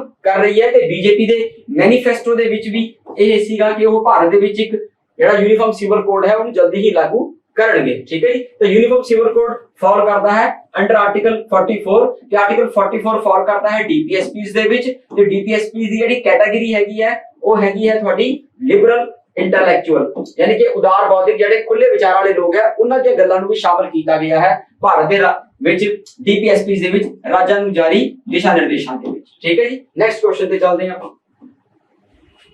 कहते कि पुलिस कमेमोरेशन डे बहुत इंपॉर्टेंट सवाल है जी। पुलिस से भर्ती होने जा रहे हो, ਤੁਹਾਨੂੰ पता होना चाहिए कि पुलिस यादगारी दिवस ਕਿਹੜੇ दिन मनाया जाता है। ਤਾਂ ਹੈ 21 ਅਕਤੂਬਰ ਨੂੰ ਮਨਾਇਆ ਜਾਂਦਾ। ਕਿਉਂ ਮਨਾਇਆ ਜਾਂਦਾ ਹੈ? ਬੇਸਿਕਲੀ ਕੀ ਹੈ ਕਿ ਸੀਆਰਪੀਐਫ ਦੇ ਜਵਾਨ, ਸੈਂਟਰਲ ਰਿਜ਼ਰਵ ਪੁਲਿਸ ਫੋਰਸਸ, ਪਹਿਲਾ ਮਿਲਟਰੀ ਫੋਰਸ ਹੈ ਆਪਣੀ, ਉਹਦੇ ਜਿਹੜੇ ਜਵਾਨ ਹੈਗੇ ਉਹ ਬੇਸਿਕਲੀ ਦੇਸ਼ ਦੀ ਰਾਖੀ ਦੇ ਲਈ ਚਾਈਨਾ ਬਾਰਡਰ ਦੇ ਉੱਪਰ ਲੱਗੇ ਹੋਏ ਸਨ। ਸਾਲ 1959 ਦੀ ਇਹ ਗੱਲ ਹੈ। ਠੀਕ ਹੈ ਜੀ, ਉੱਥੇ ਚਾਈਨੀਜ਼ ਨੇ ਅਨਪ੍ਰੋਵੋਕਡ ਫਾਇਰਿੰਗ ਕੀਤੀ ਤੇ ਆਪਣੇ 10 ਜਵਾਨ ਜਿਹੜੇ ਸੀਗੇ ਸੀਆਰਪੀਐਫ ਦੇ ਉਹ ਸ਼ਹੀਦ ਹੋ ਗਏ ਸਨ। ਉਹਨਾਂ ਦੀ ਯਾਦ ਦੇ ਵਿੱਚ ਜਿੰਨੇ ਵੀ ਇੰਡੀਆ ਦੇ ਵਿੱਚ ਹਰ ਸਟੇਟ ਦੇ ਵਿੱਚ ਪੁਲਿਸ ਯੂਨਿਟਸ ਹਨ ਜਾਂ ਹਰ ਸਟੇਟ ਦੀਆਂ ਜਿਹੜੀਆਂ ਪੁਲਿਸ ਫੋਰਸਸ ਹਨ ਉਹ 21 ਅਕਤੂਬਰ ਨੂੰ ਕਿਹੜਾ ਦਿਨ ਮਨਾਉਂਦੀਆਂ ਹਨ? ਉਹ ਪੁਲਿਸ ਕਮੈਮੋਰੇਸ਼ਨ ਡੇ ਦੇ ਤੌਰ ਤੇ ਉਹਨੂੰ ਮਨਾਉਂਦੀਆਂ ਹਨ, ਚਾਹੇ ਫਿਰ ਉਹ ਪੰਜਾਬ ਪੁਲਿਸ ਹੈ ਤੇ ਚਾਹੇ ਫਿਰ ਉਹ ਬੰਗਾਲ ਪੁਲਿਸ ਹੈ ਤੇ ਚਾਹੇ ਫਿਰ ਉਹ ਮਹਾਰਾਸ਼ਟਰ ਪੁਲਿਸ ਹੈ। ਠੀਕ ਹੈ ਜੀ, ਓਕੇ ਨੈਕਸਟ ਚੱਲਦੇ ਹਾਂ। ਭਾਰਤ ਦੇ ਚੰਦਰਯਾਨ 3 ਮਿਸ਼ਨ ਵਿੱਚ ਸ਼ਾਮਿਲ ਨਹੀਂ ਹਨ। ਵੈਰੀ ਇੰਪੋਰਟੈਂਟ, ਭਾਰਤ ਦਾ ਚੰਦਰਯਾਨ ਮਿਸ਼ਨ 14 ਜੁਲਾਈ ਨੂੰ ਲਾਂਚ ਹੋ ਚੁੱਕਿਆ ਹੈ। ਠੀਕ ਹੈ ਜੀ, ਚੱਲ ਰਿਹਾ ਹੈ ਲੈਂਡਰ, ਰੋਵਰ, ਆਰਬਿਟਰ ਜਾਂ ਪ੍ਰੋਪਲਸ਼ਨ ਮੋਡਿਊਲ। ਠੀਕ ਹੈ ਜੀ, ਦੇਖੋ ਚੰਦਰਯਾਨ 2 ਜਿਹੜਾ ਸੀਗਾ ਨਾ ਜੀ, ਚੰਦਰਯਾਨ 2 ਦੇ ਵਿੱਚ ਇੱਕ ਤੁਹਾਡਾ ਰੋਵਰ ਗਿਆ ਸੀ, ਇੱਕ ਤੁਹਾਡਾ ਲੈਂਡਰ ਗਿਆ ਸੀ ਤੇ ਇੱਕ ਤੁਹਾਡਾ ਆਰਬਿਟਰ ਗਿਆ ਸੀਗਾ। ਠੀਕ ਹੈ ਜੀ, ਜਿਹੜਾ ਤੁਹਾਡਾ ਆਰਬਿਟਰ ਹੈ ਚੰਦਰਯਾਨ 2 ਦਾ ਉਹ 2019 ਜਦੋਂ ਭੇਜਿਆ ਗਿਆ ਤਾਂ ਉਹਦੀ ਲਾਈਫ ਸੀਗੀ 7 ਸਾਲ। ਉਹ ਆਰਬਿਟਰ ਹਜੇ ਵੀ ਜਿਹੜਾ ਹੈ ਉਹ ਚੰਦ ਦੇ ਆਰਬਿਟ ਦੇ ਵਿੱਚ ਚੱਲ ਰਿਹਾ ਹੈ। ਉੱਥੇ ਉਹ ਆਪਦੀਆਂ ਸਾਰੀਆਂ ਇਮੇजेस ਵਗੈਰਾ ਲੈ ਰਿਹਾ ਹੈ, ਉਹਦੀ ਟੋਪੋਗ੍ਰਾਫੀ ਨੂੰ ਸਟੱਡੀ ਕਰ ਰਿਹਾ ਹੈ, ਹੋਰ ਵੀ ਜਿਹੜੀ ਐਕਸੋ ਸਪੇਸ ਜਿਹੜੀ ਐਕਟੀਵਿਟੀਜ਼ ਹੈਗੀਆਂ ਮੂਨ ਦੇ ਅਰਾਊਂਡ ਉਹਨਾਂ ਨੂੰ ਉਹ ਕਰ ਰਿਹਾ ਹੈ। ਤਾਂ ਕਰਕੇ ਜਿਹੜਾ ਨਵਾਂ ਹੁਣ ਆਪਾਂ ਚੰਦਰਯਾਨ 3 ਭੇਜਿਆ ਹੈ ਤਾਂ ਲੈਂਡਰ ਆਪਣਾ ਜਿਹੜਾ ਸੀਗਾ ਵਿਕਰਮ ਲੈਂਡਰ ਉਹ ਸੀਗਾ ਉਹ ਨਹੀਂ ਰਿਹਾ, ਮਤਲਬ ਉਹ ਡਿਸਟਰੋਏ ਹੋ ਗਿਆ ਸੀਗਾ, ਰੋਵਰ ਡਿਸਟਰੋਏ ਹੋ ਗਿਆ ਸੀਗਾ ਪ੍ਰਗਿਆਨ। ਤਾਂ ਕਰਕੇ ਲੈਂਡਰ ਤੇ ਰੋਵਰ ਤੋਂ ਦੁਬਾਰਾ ਨਵੇਂ ਬਣਾ ਕੇ ਭੇਜੇ ਜਾ ਰਹੇ ਹਨ ਪਰ ਆਰਬਿਟਰ ਨਹੀਂ ਭੇਜਿਆ ਜਾ ਰਿਹਾ। ਜਿਹੜਾ ਚੰਦਰਯਾਨ 2 ਦਾ ਆਰਬਿਟਰ ਹੈ ਉਹੀ ਕਮਿਊਨੀਕੇਸ਼ਨਸ ਨੂੰ ਸਥਾਪਿਤ ਕਰੂਗਾ ਚੰਦਰਯਾਨ 3 ਦੇ ਨਾਲ। ਠੀਕ ਹੈ ਜੀ, ਸੋ ਆਰਬਿਟਰ ਜਿਹੜਾ ਚੰਦਰਯਾਨ 2 ਦਾ ਸੀਗਾ ਉਹਨੂੰ ਯੂਜ਼ ਕੀਤਾ ਜਾ ਰਿਹਾ ਚੰਦਰਯਾਨ 3 ਦੇ ਵਿੱਚ। ਇਸਰੋ ਜਿਹੜੀ ਹੈ ਉਹ ਕੀ ਚਾਹ ਰਹੀ ਹੈ ਕਿ ਸਾਊਥ ਪੋਲ ਨੂੰ, ਮੂਨ ਦੇ ਸਾਊਥ ਪੋਲ ਨੂੰ ਸਟੱਡੀ ਕਰਨ ਦੇ ਲਈ ਚੰਦਰਯਾਨ 3 ਭੇਜਿਆ ਜਾ ਰਿਹਾ ਹੈ। ਇੰਪੋਰਟੈਂਟ ਇਨਫੋਰਮੇਸ਼ਨ ਹੈ। ਚੰਦਰਯਾਨ 2 ਜਿਹੜਾ ਹੈਗਾ ਇਹਦਾ ਜਿਹੜਾ ਆਰਬਿਟਰ ਸੀਗਾ ਉਹ 7 ਸਾਲਾਂ ਲਈ ਪਲਾਨ ਕੀਤਾ ਗਿਆ ਸੀ, ਆਪਾਂ ਪਹਿਲਾਂ ਦੇਖ ਚੁੱਕੇ ਹਾਂ। ਆਰਬਿਟਰ ਦਾ ਕੰਮ ਕੀ ਹੁੰਦਾ ਹੈ? ਇਹ ਮੈਪ ਕਰਦਾ ਹੈ, ਯਾਨੀ ਕਿ ਸਾਰੀ ਜਾਣਕਾਰੀ ਇਕੱਠਾ ਕਰਦਾ ਕਿਹਦੀ, ਮੂਨ ਦੀ ਟੋਪੋਗ੍ਰਾਫੀ ਜਿਹੜਾ ਉਹਦਾ ਸਤਹ ਹੈ ਉਹਦੀ ਜਿਹੜਾ ਉਹਦੇ ਉਸ ਤੋਂ ਬਾਅਦ ਉਹ ਕੀ ਕਰਦਾ ਹੈ ਮੂਨ ਦੀ ਜਿਹੜੀ ਮਿਨਰਲੋਜੀ ਹੈ, ਜਿਹੜੇ ਉੱਤੇ ਖਣਿਜ ਮਿਲਦੇ ਹੈ, ਸਰਫੇਸ ਮਿਨਰਲੋਜੀ ਉਹਨੂੰ ਸਟੱਡੀ ਕਰਦਾ ਹੈ। ਠੀਕ ਹੈ ਜੀ, ਤੇ ਜਿਹੜਾ ਮੂਨ ਦਾ ਜਿਹੜਾ ਬਾਹਰਲਾ ਐਟਮੋਸਫੀਅਰ ਹੈ ਉਹਨੂੰ ਵੀ ਸਟੱਡੀ ਕਰਦਾ ਹੈ ਕਿ ਉੱਥੇ ਪਾਣੀ ਹੈ, ਬਰਫ਼ ਹੈ, ਵਾਟਰ ਆਈਸ ਹੈ, ਇਹਨਾਂ ਨੂੰ ਵੀ ਸਟੱਡੀ ਕਰਦਾ ਹੈ। ਇਹ ਆਰਬਿਟਰ ਦਾ ਕੰਮ ਹੈ। ਤਾਂ ਆਰਬਿਟਰ ਨਹੀਂ ਭੇਜਿਆ ਜਾ ਰਿਹਾ ਚੰਦਰਯਾਨ 3 ਦੇ ਵਿੱਚ, ਲੈਂਡਰ ਤੇ ਰੋਵਰ ਭੇਜੇ ਜਾ ਰਹੇ ਹਨ। ਨੈਕਸਟ ਕੁਐਸਚਨ ਤੇ ਚੱਲਦੇ ਹਾਂ ਸਟੂਡੈਂਟਸ। कहना कि सिख जनरल श्याम सिंह अटारीवाला ने किस एंग्लो सिख वार लड़ाई ਦੇ ਵਿੱਚ ਹਿੱਸਾ ਲਿਆ। ਦੇਖੋ ਐਂਗਲੋ ਸਿੱਖ ਵਾਰ ਪਹਿਲੀ ਤੇ ਦੂਜੀ, ਠੀਕ ਹੈ ਜੀ। ਐਂਗਲੋ ਸਿੱਖ ਵਾਰ ਪਹਿਲੀ ਦੇ ਵਿੱਚ 5 ਬੈਟਲਸ ਹੋਈਆਂ ਹਨ। ਉਹਦੇ ਵਿੱਚ ਜਿਹੜੀ 5 ਬੈਟਲਸ ਦੀ ਕੜੀ ਦੇ ਵਿੱਚ ਜਿਹੜੀ ਲਾਸਟ ਬੈਟਲ ਹੋਈ ਸੀਗੀ ਉਹ ਹੋਈ ਸੀਗੀ ਬੈਟਲ ਆਫ ਸਬਰਾਓ। ਇਸ ਬੈਟਲ ਦੇ ਵਿੱਚ ਬੜਾ ਘਮਸਾਨ ਯੁੱਧ ਹੋਇਆ ਪਰ ਸਿੱਖ ਹਾਰ ਗਏ ਸਨ ਤੇ ਸਿੱਖ ਇਸ ਹਾਲਤ 'ਚ ਨਹੀਂ ਰਹੇ ਸਨ ਕਿ ਅੱਗੇ ਲੜਾਈਆਂ ਲੜ ਸਕਣ ਤੇ ਸੰਧੀ ਹੋ ਗਈ ਸੀ। ਉਹਨੂੰ ਕਿਹਾ ਜਾਂਦਾ ਹੈ ਲਾਹੌਰ ਦੀ ਸੰਧੀ। ਤਾਂ ਯਾਨੀ ਕਿ ਫਸਟ ਐਂਗਲੋ ਸਿੱਖ ਵਾਰ ਦੇ ਵਿੱਚ ਬੈਟਲ ਆਫ ਸਬਰਾਓ ਤੋਂ ਬਾਅਦ ट्रीटी ऑफ लाहौर हो गई सी, ठीक है जी, जिहदे विच सतलुज जिहड़ा है ओहदा कंट्रोल सिखां दे हथों ले लिया गया सीगा, ठीक है जी।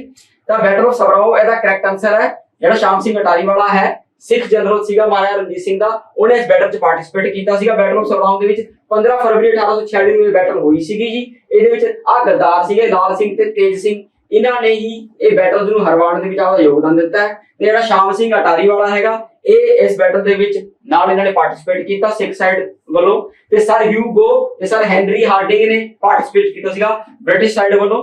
ਇਸ ਬੈਟਲ ਤੋਂ ਬਾਅਦ ਫਸਟ ਐਂਗਲੋ ਸਿੱਖ ਵਾਰ ਜਿਹੜੀ ਹੈ ਉਹਨੂੰ ਕੰਕਲੂਡ ਕਰ ਦਿੱਤਾ ਗਿਆ ਤੇ ਟ੍ਰੀਟੀ ਆਫ ਲਾਹੌਰ ਹੋਈ ਸੀਗੀ, ਠੀਕ ਹੈ ਜੀ। ਔਰ 9 ਮਾਰਚ 1946, ਠੀਕ ਹੈ ਜੀ, 9 ਮਾਰਚ 1946 ਨੂੰ ਟ੍ਰੀਟੀ ਹੋਈ ਜਿਹੜੀ ਉਹਨੂੰ ਕਿਹਾ ਗਿਆ ਟ੍ਰੀਟੀ ਆਫ ਲਾਹੌਰ, ਠੀਕ ਹੈ ਜੀ। ਤਾਂ ਇਹ ਤੁਹਾਡਾ ਨੈਕਸਟ ਕੁਐਸਚਨ ਦੇ ਵੱਲ ਆਪਾਂ ਚੱਲਦੇ ਹਾਂ। ਇਹ ਤੁਹਾਡਾ ਬੈਟਲ ਆਫ ਸਬਰਾਓ ਨੂੰ ਆਪਾਂ ਡਿਸਕਸ ਕਰ ਰਿਹਾ ਹੈਗਾ, ਠੀਕ ਹੈ ਜੀ। ਓਕੇ, ਕਹਿੰਦਾ ਕਿ HSRA Hindustan socialist Republican association, HRA एक ऑर्गेनाइजेशन बनाई गई सी, ठीक है जी।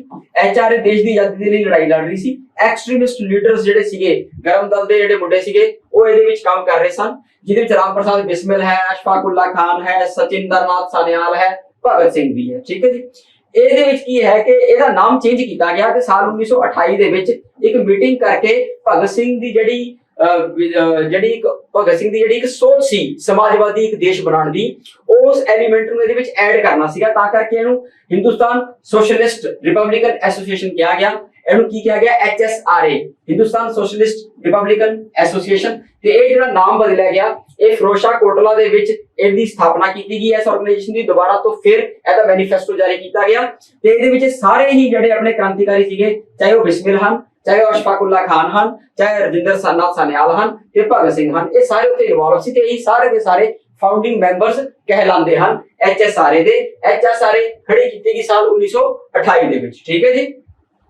ਇਹ ਇੱਕ left wing Indian revolutionary organisation ਸੀਗੀ, ਠੀਕ ਹੈ ਜੀ, ਜਿਹਦੇ ਵਿੱਚ ਮੇਨ ਯੋਗਦਾਨ ਇਹਨੂੰ ਖੜਾ ਕਰਨ ਦਾ ਹੈ ਰਾਮ ਪ੍ਰਸਾਦ ਬਿਸਮਿਲ ਦਾ। ਬਾਕੀ ਹੋਰ ਜਿਹੜੇ ਕ੍ਰਾਂਤੀਕਾਰੀ ਹੈ ਉਹ ਵੀ ਆਪਾਂ ਦੇਖ ਲਏ ਹਨ। ਇਹਦੀ ਜਿਹੜੀ ਐਸਟੈਬਲਿਸ਼ਮੈਂਟ ਹੋਈ ਹੈ 1928 ਚ ਹੋਈ ਹੈ, ठीक है जी, फिरोजशाह कोटला मैदान च, न्यू दिल्ली, ठीक है जी। नेक्स्ट चलते हैं।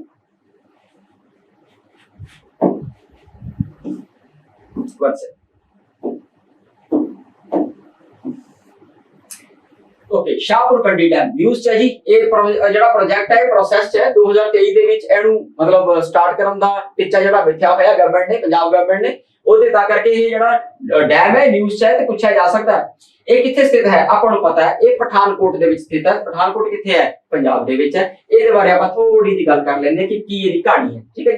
शाहपुर कंडी डैम प्रोजेक्ट है ਜਿਹੜਾ ਇਹ ਰਿਵਰ ਰਾਵੀ ਤੇ ਹੈ, ਇੰਪੋਰਟੈਂਟ ਹੈ, ਪੁੱਛਿਆ ਜਾਊਗਾ। ਪਠਾਨਕੋਟ ਡਿਸਟ੍ਰਿਕਟ ਦੇ ਵਿੱਚ ਹੈ। ਇਹ ਇੱਕ ਆਪਣਾ ਐਗਜ਼ਿਸਟਿੰਗ ਡੈਮ ਹੈ ਰਾਵੀ ਨਦੀ ਉੱਤੇ, ਰਣਜੀਤ ਸਾਗਰ ਡੈਮ, ਜਿਹਨੂੰ ਥੀਨ ਡੈਮ ਵੀ ਕਹਿ ਦਿੰਦੇ ਆ। ਜਿਹੜਾ ਥੀਨ ਡੈਮ ਹੈ ਉਹਦੇ ਪਾਣੀ ਨੂੰ ਯੂਜ਼ ਕਰਨ ਤੋਂ ਬਾਅਦ ਜਿਹੜਾ ਪਾਣੀ ਹੈ ਉਹ ਥੱਲੇ ਉਤਰ ਕੇ ਪਹਾੜੀ ਦੇ ਰਸਤੇ ਥੱਲੇ ਵਹਿ ਕੇ ਆ ਜਾਂਦਾ ਹੈ। ਉਸੇ ਪਾਣੀ ਨੂੰ ਫੇਰ ਰੋਕਿਆ ਜਾਂਦਾ ਹੈ ਤੇ ਉਸ ਪ੍ਰੋਜੈਕਟ ਦਾ ਨਾਮ ਹੈ ਸ਼ਾਹਪੁਰ ਕੰਡੀ ਡੈਮ ਪ੍ਰੋਜੈਕਟ। ਉੱਥੇ ਫਿਰ ਬਿਜਲੀ ਪੈਦਾ ਕੀਤੀ ਜਾਂਦੀ ਹੈ। ਤਾਂ ਰਣਜੀਤ ਸਾਗਰ ਡੈਮ ਤੇ ਸ਼ਾਹਪੁਰ ਕੰਡੀ ਡੈਮ ਆਪਸ ਦੇ ਵਿੱਚ ਇੰਟਰਕਨੈਕਟਡ ਹਨ, ਦੋਨੋਂ ਹੀ ਰਾਵੀ ਰਿਵਰ ਦਾ ਪਾਣੀ ਯੂਜ਼ ਕਰ ਰਹੇ ਹਨ। ਜਿਹੜਾ ਸ਼ਾਹਪੁਰ ਕੰਡੀ ਡੈਮ ਹੈ ਇਹ ਪਠਾਨਕੋਟ ਦੇ ਵਿੱਚ ਸਥਿਤ ਹੈ।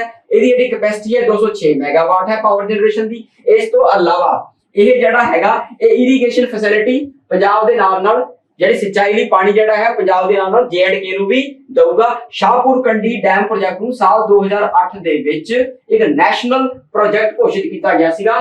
ਭਾਰਤ ਦਾ ਜਿਹੜਾ ਜਲ ਮੰਤਰਾਲਾ ਹੈਗਾ, ministry of water resource, Aam sorry ਇਹਦੀ ਕੁਝ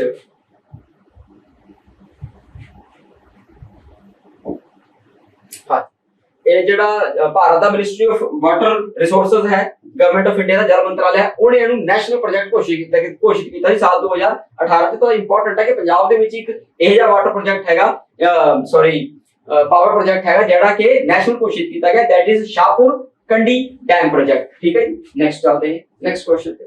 ਕਹਿੰਦਾ ਕਿ what is the scientific name of the Punjab state tree। ਦੇਖੋ ਜੀ, ਪੰਜਾਬ ਦਾ ਜਿਹੜਾ ਰਾਜ ਰੁੱਖ ਹੈ ਉਹਦਾ ਨਾਮ ਆਪਾਂ ਨੂੰ ਪਤਾ ਹੈ, ਟਾਲੀ ਤਾਂ ਬਿਲਕੁਲ ਨਹੀਂ ਹੈ, ਗਲਤ ਹੈ। ਠੀਕ ਹੈ ਜੀ, ਜਿਹੜਾ ਗੈਸਟਡ ਨੇਮ ਆਫੀਸ਼ੀਅਲ ਨੇਮ ਹੈ ਦੈਟ ਇਜ਼ ਸ਼ੀਸ਼ਮ। ਠੀਕ ਹੈ ਜੀ, ਸ਼ੀਸ਼ਮ ਹੈ। ਤੇ ਜਿਹੜਾ ਦਾ ਸਾਇੰਟਿਫਿਕ ਨੇਮ ਹੈ ਦੈਟ ਇਜ਼ ਯੂਰ ਡਲਬਰਜੀਆ ਸਿਸੂ। ਠੀਕ ਹੈ ਜੀ, ਡਲਬਰਜੀਆ ਸਿਸੂ ਜਾਂ ਫਿਰ ਸ਼ੀਸ਼ਮ। ਤੇ ਇਹਨੂੰ ਹੀ ਆਪਾਂ ਇੰਡੀਅਨ ਰੋਜ਼ਵੁੱਡ ਕਹਿ ਦਿੰਦੇ ਆ, ਦੇਸੀ ਭਾਸ਼ਾ ਚ ਇਹਨੂੰ ਆਪਾਂ ਟਾਲੀ ਕਹਿ ਦਿੰਦੇ ਆ। ਪਰ ਜੇ ਆਨਸਰ ਆਪਾਂ ਸਹੀ ਕਰਾਂਗੇ ਜਾਂ ਤਾਂ ਸ਼ੀਸ਼ਮ ਲਿਖਾਂਗੇ ਪੰਜਾਬੀ ਚ ਜਾਂ ਡਲਬਰਜੀਆ ਸਿਸੂ ਲਿਖਾਂਗੇ। ਠੀਕ ਹੈ ਜੀ, ਇਹ ਦੋਨੋਂ ਨਾਮ ਤੁਸੀਂ ਜਿਹੜੇ ਹੈ ਪੰਜਾਬ ਦੇ ਸਾਇੰਟਿਫਿਕ ਜਿਹੜਾ ਟਰੀ ਹੈ ਉਹਦੇ ਬਾਰੇ ਤੁਸੀਂ ਧਿਆਨ ਰੱਖਣਾ ਹੈ, ਪੇਪਰ ਚ ਪੁੱਛਿਆ ਜਾ ਸਕਦਾ ਹੈ, ਪੁੱਛਿਆ ਜਾਊਗਾ। ਨੈਕਸਟ ਹੈ ਜੀ, ਆਪਾਂ ਇਹਦੇ ਵਿੱਚ ਦੱਸਦਾ ਹੈਗਾ ਇੰਡੀਅਨ ਰੋਜ਼ਵੁੱਡ ਡਲਬਰਜੀਆ ਸਿਸੂ ਹੈਗਾ, ਇਹਨੂੰ ਟਾਲੀ ਵੀ ਕਿਹਾ ਜਾਂਦਾ ਹੈ, ਆਫੀਸ਼ੀਅਲ ਡਾਕੂਮੈਂਟਸ ਚ ਇਹਨੂੰ ਸ਼ੀਸ਼ਮ ਕਿਹਾ ਗਿਆ ਹੈ। ਇਹ ਹੋ ਗਿਆ ਜੀ ਤੁਹਾਡਾ। ਅੱਗੇ ਆ ਜਾਓ, ਕਹਿੰਦਾ ਕਿ ਮਾਜੂਲੀ। ਦੇਖੋ ਮਾਜੂਲੀ ਆਈਲੈਂਡ ਤੁਹਾਨੂੰ ਪਤਾ ਹੈ ਕਿ ਫਲੋਟਿੰਗ ਆਈਲੈਂਡ ਹੈ। ਆਈਲੈਂਡ ਕੀ ਹੁੰਦਾ, ਜਿਹਨੂੰ ਚਾਰੇ ਪਾਸਿਓਂ ਪਾਣੀ ਨੇ ਘੇਰਿਆ ਹੋਵੇ, ਇੱਕ ਉੱਚੀ ਉੱਠੀ ਹੋਈ ਪਹਾੜੀ ਹੋਵੇ। ਤੇ ਜਿਹੜਾ ਮਾਜੂਲੀ ਆਈਲੈਂਡ ਹੈ ਉਹ ਅਸਾਮ ਦੇ ਵਿੱਚ ਹੈ। ਤਾਂ ਇਹਦਾ ਮਤਲਬ ਮਾਜੂਲੀ ਫੈਸਟੀਵਲ ਵੀ ਅਸਾਮ ਦੇ ਵਿੱਚ ਹੀ ਸੈਲੀਬ੍ਰੇਟ ਕੀਤਾ ਜਾਊਗਾ। ਠੀਕ ਹੈ ਜੀ, ਇਹ ਇੱਕ ਕਲਚਰਲ ਫੈਸਟੀਵਲ ਹੈ, ਯਾਨੀ ਕਿ ਇਹ ਨਹੀਂ ਹੈ ਕਿ ਸਰਦੀਆਂ ਸ਼ੁਰੂ ਹੋਣ ਦੇ ਉੱਪਰ ਮੌਸਮ ਚੇਂਜ ਹੁੰਦਾ ਹੈ। ਠੀਕ ਹੈ ਜੀ, ਜਿਹੜਾ ਇੱਕ ਨਵੀਂ ਜਿਹੜੀ ਆਪਣਾ ਕਹਿੰਦੇ ਆ ਕਿ ਜਿਹੜੀ ਨਾਰਥਰਨ ਹੈਮੀਸਫੀਅਰ ਦੇ ਵਿੱਚ ਜਾਂ ਸਾਊਥਰਨ ਹੈਮੀਸਫੀਅਰ ਦੇ ਵਿੱਚ ਜਿਹੜੀਆਂ ਸਨ ਨਾਲ ਜੁੜੀਆਂ ਹੋਈਆਂ ਐਕਟੀਵਿਟੀਜ਼ ਹੈਗੀਆਂ ਉਹਦੇ ਬਾਰੇ ਆਪਾਂ ਗੱਲ ਕਰੀਏ ਤਾਂ ਆਪਾਂ ਇਹ ਕਹਾਂਗੇ ਕਿ ਜਿਹੜਾ ਸਨ ਹੈਗਾ ਉਹ ਸਾਊਥਰਨ ਹੈਮੀਸਫੀਅਰ ਵੱਲ ਜਾ ਰਿਹਾ ਹੁੰਦਾ ਹੈ ਤੇ ਨਾਰਥਰਨ ਹੈਮੀਸਫੀਅਰ ਦੇ ਵਿੱਚ ਜਿਹੜੀ ਹੈ ਉਹ ਠੰਡ ਵਧਣੀ ਸ਼ੁਰੂ ਹੋਣੀ ਹੁੰਦੀ ਹੈ ਤੇ ਭਾਰਤ ਨਾਰਥਰਨ ਹੈਮੀਸਫੀਅਰ ਦੇ ਵਿੱਚ ਲਾਈ ਕਰਦਾ ਹੈ। ਤਾਂ ਕਰਕੇ ਇਸ ਸਮੇਂ ਕਾਲ ਦੇ ਵਿੱਚ ਭਾਰਤ ਦੇ ਸਾਰੇ ਹਿੱਸਿਆਂ ਦੇ ਵਿੱਚ ਅਲੱਗ-ਅਲੱਗ ਤਰ੍ਹਾਂ ਦੇ ਤਿਉਹਾਰ ਮਨਾਏ ਜਾਂਦੇ ਹਨ। ਤੇ ਇਹ ਤਿਉਹਾਰ ਜਿਹੜਾ ਮਾਜੂਲੀ ਤਿਉਹਾਰ ਹੈਗਾ, ਇੱਕ ਕਲਚਰਲ ਜਿਹੜਾ ਫੈਸਟੀਵਲ ਹੈਗਾ, ਇਹ ਅਸਾਮ ਦੇ ਵਿੱਚ ਸੈਲੀਬ੍ਰੇਟ ਕੀਤਾ ਜਾਂਦਾ ਹੈ। ਰਿਵਰ ਹੈਗੀ ਹੈ ਲਿਊਟ ਰਿਵਰ ਹੈ, ਇਹ ਜਿਹੜੀ ਇੱਕ ਟ੍ਰਿਬਿਊਟਰੀ ਹੈ ਕਿਹਦੀ, ਬ੍ਰਹਮਪੁੱਤਰਾ ਰਿਵਰ ਦੀ। ਯਾਨੀ ਕਿ ਬ੍ਰਹਮਪੁੱਤਰਾ ਰਿਵਰ ਜਿਹੜੀ ਹੈਗੀ ਹੈ ਉਹ ਇੱਕ ਫਲੋਟਿੰਗ ਆਈਲੈਂਡ ਬਣਾਉਂਦੀ ਹੈ ਜਿਹਨੂੰ ਮਾਜੂਲੀ ਆਈਲੈਂਡ ਕਿਹਾ ਗਿਆ ਹੈ। ਮਾਜੂਲੀ ਆਈਲੈਂਡ ਜਿਹੜਾ ਹੈਗਾ ਇਹ ਦੁਨੀਆ ਦਾ ਸਭ ਤੋਂ ਵੱਡਾ ਰਿਵਰ ਆਈਲੈਂਡ ਹੈਗਾ ਜਿਹੜਾ ਕਿ ਬ੍ਰਹਮਪੁੱਤਰਾ ਬਣਾਉਂਦੀ ਹੈ। ਇਹਦੇ ਜਿਹੜਾ ਇੱਕ ਫੈਸਟੀਵਲ ਹੈ ਮਾਜੂਲੀ ਫੈਸਟੀਵਲ, ਇੱਕ ਕਲਚਰਲ ਤੇ ਟ੍ਰੈਡੀਸ਼ਨਲ ਸ਼ੋ ਹੈ ਅਸਾਮੀ ਲੋਕਾਂ ਦਾ। ਠੀਕ ਹੈ ਜੀ, ਤਾਂ ਮਾਜੂਲੀ ਆਈਲੈਂਡ ਤੇ ਮਾਜੂਲੀ ਫੈਸਟੀਵਲ ਇਹ ਬਾਰੇ ਤੁਸੀਂ ਧਿਆਨ ਰੱਖਣਾ ਹੈ। ਨੈਕਸਟ ਕੁਐਸਚਨ ਆ ਗਿਆ ਜੀ, ਕਾਂਜਲੀ ਵੈਟਲੈਂਡ ਕਿਸ ਸਾਲ ਰਾਮਸਰ ਸੂਚੀ ਵਿੱਚ ਸ਼ਾਮਿਲ ਕੀਤਾ ਗਿਆ। ਆਪਾਂ ਨੂੰ ਪਤਾ ਜੀ ਰਾਮਸਰ ਕੀ ਹੈ, ਇੱਕ ਸਾਈਟ ਹੈ, ਲੋਕੇਸ਼ਨ ਹੈ, ਕਿੱਥੇ ਹੈ, ਈਰਾਨ ਦੇ ਵਿੱਚ ਇੱਕ ਸਿਟੀ ਹੈ। ਉੱਥੇ ਸਾਲ 1971 ਦੇ ਵਿੱਚ ਇੱਕ ਟ੍ਰੀਟੀ ਕੀਤੀ ਗਈ। ਉਸ ਟ੍ਰੀਟੀ ਦੇ ਵਿੱਚ ਕੀ ਕੀਤਾ ਗਿਆ ਕਿ ਜਿੰਨੇ ਵੀ ਵੈਟਲੈਂਡ ਯਾਨੀ ਕਿ ਜਿਹੜੀ ਤੁਹਾਡੀ ਆਰਦਰ ਭੂਮੀ ਹੈ, ਜਿਹੜੀ ਗਿੱਲੀ ਭੂਮੀ, ਕਿਹਦੇ ਕਰਕੇ ਭੂਮੀ ਗਿੱਲੀ ਕਿਹਦੇ ਕਰਕੇ ਹੋਊਗੀ, ਪਾਣੀ ਕਰਕੇ। ਹੁਣ ਨਦੀਆਂ ਦਾ ਪਾਣੀ ਹੈ ਜਾਂ ਨਦੀਆਂ ਜਿਹੜੇ ਇਲਾਕੇ ਚ ਵਹਿ ਕੇ ਗਈਆਂ ਉੱਥੇ ਪਾਣੀ ਛੱਡ ਗਈਆਂ ਤਾਂ ਉਹ ਟੈਂਪਰੇਰੀ ਤੌਰ ਤੇ ਗਿੱਲੀਆਂ ਮਿੱਟੀਆਂ ਉੱਥੇ ਬਣ ਗਈਆਂ। ਇਹ ਸਾਰੀਆਂ ਵੈਟਲੈਂਡ, ਇਹ ਸਾਰੇ ਇਲਾਕੇ ਨੂੰ ਵੈਟਲੈਂਡ ਨੂੰ ਜਿਹਦੇ ਵਿੱਚ ਕਿ ਬਾਇਓਟਿਕ ਤੇ ਅਬਾਇਓਟਿਕ ਦੋਨੋਂ ਐਲੀਮੈਂਟਸ ਯਾਨੀ ਕਿ ਤੁਹਾਡੇ ਜਿਹੜੇ ਕਿ ਜੀਵ ਜੰਤੂ ਤੇ ਤੁਹਾਡੇ ਜਿਹੜੇ ਇਨਵਾਇਰਨਮੈਂਟਲ ਜਿਹੜੇ ਤੁਹਾਡੇ ਕਲਾਈਮੈਟਿਕ ਕੰਡੀਸ਼ਨਸ ਵਾਲੇ ਹਵਾ, ਪਾਣੀ ਜਿਹੜੀ ਤੇ ਗਰਮੀ, ਇਹ ਧੁੱਪ ਜਿਹੜੀ ਹੈ, ਇਹ ਸਾਰੀਆਂ ਇੰਟਰੈਕਟ ਕਰਕੇ ਇੱਕ ਉਸ ਨਵੇਂ ਜੀਵਨ ਦਾ ਜਿਹੜਾ ਨਿਰਮਾਣ ਕਰਦੀਆਂ। ਉਹਦੇ ਕਰਕੇ ਇਹ ਵੈਟਲੈਂਡ ਬੜੇ ਇੰਪੋਰਟੈਂਟ ਹੁੰਦੇ ਹਨ। ਤਾਂ ਇਹਨਾਂ ਵੈਟਲੈਂਡਸ ਨੂੰ ਬਚਾਉਣਾ ਹੈ, ਸਹੇਜਣਾ ਹੈ। ਇਹਦੇ ਲਈ ਇੱਕ ਟ੍ਰੀਟੀ ਕੀਤੀ ਗਈ, ਕਨਵੈਨਸ਼ਨ ਕੀਤੀ ਗਈ, ਮੀਟਿੰਗ ਕੀਤੀ ਗਈ ਸਾਲ 1971 ਦੇ ਵਿੱਚ। ਤੇ ਉਹਦੇ ਵਿੱਚ ਜਿਹੜੇ ਦੇਸ਼ਾਂ ਨੇ ਇਹਦੇ ਉੱਪਰ ਸਾਈਨ ਕੀਤਾ ਉਹ ਉਹਨਾਂ ਸਾਰੀ ਗੱਲਾਂ ਦਾ ਖਿਆਲ ਰੱਖਦੇ ਹਨ ਤਾਂ ਜੋ ਇਹਨਾਂ ਵੈਟਲੈਂਡਸ ਨੂੰ ਬਚਾਇਆ ਜਾ ਸਕੇ। ਭਾਰਤ ਵੀ ਇਸ ਕਨਵੈਨਸ਼ਨ ਦੇ ਵਿੱਚ ਉਹਨੇ ਪਾਰਟਿਸਿਪੇਟ ਕੀਤਾ ਤੇ ਉਹ ਇਹਦਾ ਇੱਕ ਮੈਂਬਰ ਹੈ ਰਾਮਸਰ ਕਨਵੈਨਸ਼ਨ ਦਾ, ਸਾਲ 1971 ਦੇ ਵਿੱਚ ਜਿਹੜੀ ਹੋਈ। ਤੇ ਇਹਦੇ ਕਰਕੇ ਭਾਰਤ ਦੇ ਵਿੱਚ ਵੀ ਇਸ ਟਾਈਮ 75 ਅਜਿਹੀਆਂ ਸਾਈਟਸ ਹਨ ਜਿਹੜੇ ਰਾਮਸਰ ਕਨਵੈਨਸ਼ਨ ਦੇ ਅੰਡਰ ਸੂਚੀਬੱਧ ਹਨ। ਤੇ ਜਿਹੜੀ ਇਹ ਕਨਵੈਨਸ਼ਨ ਹੈ ਇਹਨੂੰ ਐਡਮਿਨਿਸਟਰ ਕੀਤਾ ਸੀਗਾ ਯੂਨੈਸਕੋ ਨੇ। ਠੀਕ ਹੈ ਜੀ, ਤੇ ਪੰਜਾਬ ਦੇ ਵਿੱਚ ਇਹ 4 ਸਾਈਟਾਂ ਹੈਗੀਆਂ ਰਾਮਸਰ ਸਾਈਟਸ। ਇੱਕ ਤਾਂ ਬਿਆਸ ਕੰਜ਼ਰਵੇਸ਼ਨ ਰਿਜ਼ਰਵ ਹੈ, ਕਾਂਜਲੀ ਹੈ, ਦੂਸਰਾ ਹਰੀਕੇ ਲੇਕ ਹੈ ਤੇ ਤੀਸਰਾ ਜਿਹੜਾ ਲੇਟੈਸਟ ਐਡ ਕੀਤਾ ਗਿਆ ਉਹ ਕੇਸ਼ਵਪੁਰ ਬਿਆਨੀ ਕਮਿਊਨਿਟੀ ਰਿਜ਼ਰਵ। ਇਹਨੂੰ ਵੀ ਰਾਮਸਰ ਸਾਈਟ ਦੇ ਵਿੱਚ ਲੈ ਲਿਆ ਗਿਆ ਹੈ। ਠੀਕ ਹੈ ਜੀ, ਤਾਂ ਇਹ 4 ਸਾਈਟਸ ਹਨ ਤੇ ਇਹਨੂੰ ਸਾਲ 2002 ਦੇ ਵਿੱਚ ਕਾਂਜਲੀ ਨੂੰ ਕੀ ਕੀਤਾ ਗਿਆ ਸੀਗਾ, ਰਾਮਸਰ ਸਾਈਟ ਦੇ ਵਿੱਚ ਐਡ ਕੀਤਾ ਗਿਆ ਸੀਗਾ। ਆਪਾਂ ਨੈਕਸਟ ਆਪਣੇ ਕੁਐਸਚਨ ਤੇ ਚੱਲਦੇ ਹਾਂ। ਜਿਹੜਾ ਤੁਹਾਡਾ ਨੈਕਸਟ ਕੁਐਸਚਨ ਹੈ 2011 ਦੇ ਸੈਂਸਸ ਦੇ ਉੱਪਰ ਹੈ। 2021 ਚ ਸੈਂਸਸ ਹੋਣਾ ਸੀਗਾ, ਨਹੀਂ ਹੋਇਆ। ਹਜੇ ਤੱਕ ਸੈਂਸਸ ਦੇ ਉੱਪਰ ਗੱਲਬਾਤ ਚੱਲ ਹੀ ਰਹੀ ਹੈ, ਦੇਖਦੇ ਹਾਂ ਕੀ ਕਰਦੀ ਹੈ ਗਵਰਨਮੈਂਟ। ਬਈ ਕਿਹੜੇ ਪੰਜਾਬ ਦੇ ਡਿਸਟ੍ਰਿਕਟ ਨੇ ਮਰਦਮਸ਼ੁਮਾਰੀ ਦੇ ਵਿੱਚ ਸਭ ਤੋਂ ਵੱਧ ਜਿਹੜਾ ਦਹਾਕੇਦਾਰ ਵਾਧਾ ਦਰਜ ਕੀਤਾ, ਯਾਨੀ ਕਿ ਇੱਕ ਡਿਸਟ੍ਰਿਕਟ ਜਿਹਦੀ ਪਾਪੂਲੇਸ਼ਨ 10 ਸਾਲਾਂ ਦੇ ਵਿੱਚ ਸਭ ਤੋਂ ਵੱਧ ਗਈ ਤਾਂ ਉਹ ਡਿਸਟ੍ਰਿਕਟ ਜਿਹੜਾ ਨਿਕਲ ਕੇ ਬਾਹਰ ਆਇਆ, ਮੋਹਾਲੀ। ਇਹਦਾ ਕਾਰਨ ਇਹ ਨਹੀਂ ਹੈ ਕਿ ਉੱਥੇ ਬੱਚੇ ਬਹੁਤ ਪੈਦਾ ਹੋ ਗਏ 10 ਸਾਲਾਂ ਦੇ ਵਿੱਚ, ਨਹੀਂ, ਬਹੁਤ ਸਾਰੇ ਲੋਕ ਮਾਈਗ੍ਰੇਸ਼ਨ ਕਰਕੇ ਪੂਰੇ ਪੰਜਾਬ ਦੇ ਜਿਹੜੇ ਚੰਡੀਗੜ੍ਹ 'ਚ ਨਹੀਂ ਰਹਿ ਸਕੇ पंजाब दे विच जाके उन्होंने मोहाली दे विच जाके उन्होंने घर बना ले, या जेडे होर बहुत सारे लोग सी चंडीगढ़ के आसे-पासे वाले इलाके दे जेडे मोहाली जाके बस गए, चंडीगढ़ दे विच स्पेस ना होने करके तां करके मोहाली दी जेडी डिकेडल ग्रोथ है उन्हें बड़ी तेजी नाल तरक्की की, मतलब तेजी नाल वाधा कीता, जेडे कि 32.32% दे हिसाब नाल इहने दहाके दा वाधा दिखाया सीगा 2011 दे विच। ठीक है जी, 32.32 ग्रोथ है जी। ठीक है जी, पंजाब दा जेड़ा स्टेट दा डिकेडल पॉपुलेशन ग्रोथ सीगी 17.64 सीगी, ये शायद पिछली बार पेपर च सवाल भी आया सी ਇਹਦੇ ਉੱਪਰ। ठीक है जी, पर मोहाली दी जेडी डिकेडल ग्रोथ हुई है 32.32 है, मतलब 32.32 इज रॉन्ग, 32.32% है। ठीक है जी, ਇਹਨੂੰ ਆਪਾਂ ਇਸ ਤਰ੍ਹਾਂ ਬੋਲਾਂਗੇ। ਨੈਕਸਟ ਆ ਗਿਆ, देखो लिटरेरी वर्क आ गया भी इन्हां विचों किहड़ा जेड़ा साहित्य जेड़ा हैगा ਉਹ गुरु गोबिंद सिंह जी ਨਾਲ संबंधित नहीं है। जाप साहिब, ज्ञान प्रबोध, अकाल उस्तत या श्री जपजी साहिब। श्री जपजी साहिब ते जाप साहिब दे विच स्टूडेंट्स ਨੂੰ कंफ्यूजन होगी, सोच के देखो जपजी साहिब किन्हां दा वर्क है ते जाप साहिब किन्हां दा वर्क है। जपजी साहिब वर्क है गुरु नानक देव जी दा। गुरु नानक देव दी ਜਿਹੜੀਆਂ ਰਾਈਟਿੰਗਸ ਹੈਗੀਆਂ गुरु नानक देव जी जपजी साहिब ਦੀ ਦਰਜ ਹਨ, ਇਹਨੂੰ ਗੁਰੂ ਅੰਗਦ ਜੀ ਨੇ ਕੰਪੋਜ਼ ਕੀਤਾ ਸੀਗਾ ਜਪਜੀ ਸਾਹਿਬ ਨੂੰ। ਠੀਕ ਹੈ ਜੀ, ਮਤਲਬ ਉਹਨੂੰ ਸਾਰਾ ਇਕੱਠਾ ਕਰਕੇ ਪ੍ਰੋਪਰ ਇੱਕ बुक ਦੀ ਫਾਰਮ ਦਿੱਤੀ, ਗ੍ਰੰਥ ਦੀ ਫਾਰਮ ਦਿੱਤੀ ਗੁਰੂ ਅੰਗਦ ਦੇਵ ਜੀ ਨੇ। ਇਹ ਜਿਹੜਾ ਗੁਰੂ ਗ੍ਰੰਥ ਸਾਹਿਬ ਦੇ ਸ਼ੁਰੂ ਦੇ ਵਿੱਚ ਤੁਹਾਨੂੰ ਦੇਖਣ ਨੂੰ ਮਿਲੂਗਾ ਜਪਜੀ ਸਾਹਿਬ ਦੀਆਂ ਰਾਈਟਿੰਗਸ ਸਾਰੀਆਂ, ਜਿਹੜਾ ਕਿ ਮੂਲ ਮੰਤਰ ਤੋਂ ਸ਼ੁਰੂ ਹੁੰਦਾ ਹੈ। ਇਸ ਤੋਂ ਬਾਅਦ ਇਹਦੇ ਵਿੱਚ 38 ਪੌੜੀਆਂ ਹਨ, ਪੌੜੀਆਂ ਮੀਨ ਸਟੈਂਜਾਸ ਹਨ। ਠੀਕ ਹੈ ਜੀ, ਇਹ ਮਤਲਬ ਜਿਹੜਾ ਲਿਖਣ ਦੀ ਜਿਹੜੇ ਜਿੰਨੀ ਲਾਈਨਸ 'ਚ ਲਿਖਿਆ ਗਿਆ ਉਹਨੂੰ ਸਟੈਂਜਾ ਕਿਹਾ ਗਿਆ ਹੈ। ਤੇ ਇਹ ਜਿਹੜਾ ਕੰਪਲੀਟ ਫਾਈਨਲ ਸ਼ਲੋਕ ਕੀਤਾ ਇਹਦੇ ਵਿੱਚ ਗੁਰੂ ਅੰਗਦ ਦੇਵ ਜੀ ਨੇ। ਤੇ ਇਹਦੇ ਵਿੱਚ ਟੋਟਲ 5 ਬਾਣੀਆਂ ਹਨ ਸਿੱਖ ਧਰਮ ਦੇ ਵਿੱਚ। ਜਿਹੜੀ ਪਹਿਲੀ ਬਾਣੀ ਹੈ ਨਿਤਨੇਮ ਦੀ ਉਹ ਕੀ ਹੈ? ਜਪਜੀ ਸਾਹਿਬ। ਠੀਕ ਹੈ, ਨੈਕਸਟ ਕੁਐਸਚਨ ਕਹਿੰਦਾ ਕਿ ਪੰਜਾਬੀ ਗਹਿਣਾ ਨਾਮ ਸਰੀਰ ਦੇ ਕਿਹੜੇ ਅੰਗ ਤੇ ਪਾਇਆ ਜਾਂਦਾ ਹੈ? ਦੇਖੋ ਇਹ ਮਰਦਾਂ ਦਾ ਗਹਿਣਾ ਹੈ। ਪਹਿਲੀ ਗੱਲ ਤਾਂ ਇਹ ਮੇਲ ਆਰਨਾਮੈਂਟ ਹੈ। ਠੀਕ ਹੈ ਜੀ, ਮੇਲ ਆਰਨਾਮੈਂਟ ਹੈਗਾ ਤੇ ਇਹ ਪਾਇਆ ਜਾਂਦਾ ਹੈ ਕਿਹਦੇ ਉੱਪਰ? ਨੈਕ ਦੇ ਉੱਪਰ, ਗਲੇ ਦੇ ਵਿੱਚ ਪਾਇਆ ਜਾਂਦਾ ਹੈ, ਗਰਦਨ ਦੇ ਉੱਪਰ। ਠੀਕ ਹੈ ਜੀ, ਇੱਕ ਤਰ੍ਹਾਂ ਐਮੂਲੇਟ ਹੁੰਦਾ ਹੈ, ਤਵੀਜ ਹੁੰਦਾ ਹੈ, ਜਿਵੇਂ ਤਵੀਜ ਦੀ ਤਰ੍ਹਾਂ ਇਹ ਰਾਉਂਡ ਸ਼ੇਪ 'ਚ ਹੁੰਦਾ ਹੈ ਜਾਂ ਸਟਾਰ ਸ਼ੇਪ 'ਚ ਹੁੰਦਾ ਹੈ। ਠੀਕ ਹੈ ਜੀ, ਤੇ ਉਸ ਤੋਂ ਬਾਅਦ ਕੀ ਹੁੰਦਾ ਹੈ? ਨੈਕ ਦੇ ਅਰਾਊਂਡ ਇਹਨੂੰ ਬੰਨਿਆ ਜਾਂਦਾ ਹੈ ਤੇ ਪਿੱਛੋਂ ਜਿਹੜੀ ਹੈ ਗੰਢ ਲਾ ਲਈ ਜਾਂਦੀ ਹੈ। ਤਾਂ ਜਿਹੜਾ ਨਾਮ ਹੈਗਾ ਇਹ ਆਰਨਾਮੈਂਟ ਮਰਦਾਂ ਦਾ ਆਰਨਾਮੈਂਟ ਹੈ ਤੇ ਗਲੇ ਦਾ ਆਰਨਾਮੈਂਟ ਹੈ। ਠੀਕ ਹੈ, ਜਿਹਨੂੰ ਆਪਾਂ ਗਰਦਨ ਕਹਿ ਰਹੇ ਹਾਂ। ਪੰਜਾਬੀ ਭਾਸ਼ਾ ਲਈ ਸਾਹਿਤ ਅਕਾਦਮੀ ਪੁਰਸਕਾਰ 2022 की श्रेणी में ਦਿੱਤਾ ਗਿਆ। ਬਹੁਤ ਇੰਪੋਰਟੈਂਟ ਸਵਾਲ ਹੈ ਜੀ, ਕਿਸੇ ਦੀ ਨਜ਼ਰਾਂ ਦੇ ਵਿੱਚ ਪਤਾ ਨਹੀਂ ਆਇਆ ਕਿ ਨਹੀਂ ਆਇਆ। 2022 ਦਾ ਜਿਹੜਾ ਸਾਹਿਤ ਅਕਾਦਮੀ ਪੁਰਸਕਾਰ ਪੰਜਾਬੀ ਲਈ ਦਿੱਤਾ ਗਿਆ ਹੈ ਉਹ ਲਘੂ ਕਹਾਣੀਆਂ ਲਈ ਦਿੱਤਾ ਗਿਆ ਹੈ, ਸ਼ਾਰਟ ਸਟੋਰੀਜ਼ ਲਈ ਦਿੱਤਾ ਗਿਆ ਹੈ। ਤੇ ਜਿਹੜਾ ਪਰਸਨ ਹੈ ਉਹਦਾ ਨਾਮ ਹੈ ਸੁਖਜੀਤ। ਠੀਕ ਹੈ ਜੀ, ਸੁਖਜੀਤ ਨੂੰ ਇਹ ਸ਼ਾਰਟ ਸਟੋਰੀਜ਼ ਲਈ ਦਿੱਤਾ ਗਿਆ ਹੈ ਤੇ ਉਹਦੀ ਜਿਹੜੀ ਸ਼ਾਰਟ ਸਟੋਰੀ ਦੀ ਜਿਹੜਾ ਕਲੈਕਸ਼ਨ ਹੈ ਉਹਦਾ ਨਾਮ ਹੈ ਮੈਂ ਅੰਗਯੋਸ਼ ਨਹੀਂ ਬਾय ਸੁਖਜੀਤ, ਵੰਦ 2022 ਸਾਹਿਤ academy award for Punjabi literary work. ਠੀਕ ਹੈ ਜੀ, ਤੇ ਉਹ ਹੈਗੇ ਸ਼ਾਰਟ ਸਟੋਰੀਜ਼। ਪਹਿਲਾ ਜਿਹੜਾ ਪੰਜਾਬੀ ਆਪਣਾ ਰੈਸੀਪੀਐਂਟ ਸੀਗਾ ਉਹ ਸੀਗੇ ਭਾਈ ਵੀਰ ਸਿੰਘ। ਇਹਨਾਂ ਨੂੰ ਇਹਨਾਂ ਦੀ ਪੋਇਟਰੀ ਦੇ ਲਈ ਮਿਲਿਆ ਸੀਗਾ, ਪੋਇਟਰੀ ਦਾ ਨਾਮ ਸੀਗਾ ਮੇਰੇ ਸਾਈਆਂ ਜੀਓ 1955 ਦੇ ਵਿੱਚ। ਠੀਕ ਹੈ ਜੀ, ਫਸਟ ਪੰਜਾਬੀ ਜਿਹੜੀ ਫੀਮੇਲ ਰੈਸੀਪੀਐਂਟ ਹੋਈ ਹੈ ਉਹ ਹੋਏ ਹਨ ਅੰਮ੍ਰਿਤਾ ਪ੍ਰੀਤਮ ਜੀ। ਤੇ ਇਹਨਾਂ ਦੀ ਜਿਹੜਾ ਪੋਇਟਿਕ ਵਰਕ ਸੀਗਾ ਸੁਨੇਹੇ, ਇਹ 1956 ਦੇ ਵਿੱਚ ਇਹਨਾਂ ਨੂੰ ਇਹਦੇ ਲਈ ਇਹ ਅਵਾਰਡ ਦਿੱਤਾ ਗਿਆ। ਨੈਕਸਟ ਕੁਐਸਚਨ ਤੇ ਚੱਲਦੇ ਹਾਂ ਸਟੂਡੈਂਟਸ। नेक्स्ट क्वेश्चन है जी, बाबा बंदा सिंह बहादुर ने अपनी राजधानी किथे बनाई? देखो बाबा बंदा सिंह बहादुर ने आपकी राजधानी जेडी है सॉरी मैं स्लाइड नेक्स्ट गुरदासपुर, समाणा, कलानौर, ये सारे इलाके है जेडे के बाबा बंदा Singh Bahadur they control which सन। आ इलाका तां जाके बाबा बंदा सिंह बहादुर ने की कीता कि आपकी राजधानी ही बना ली।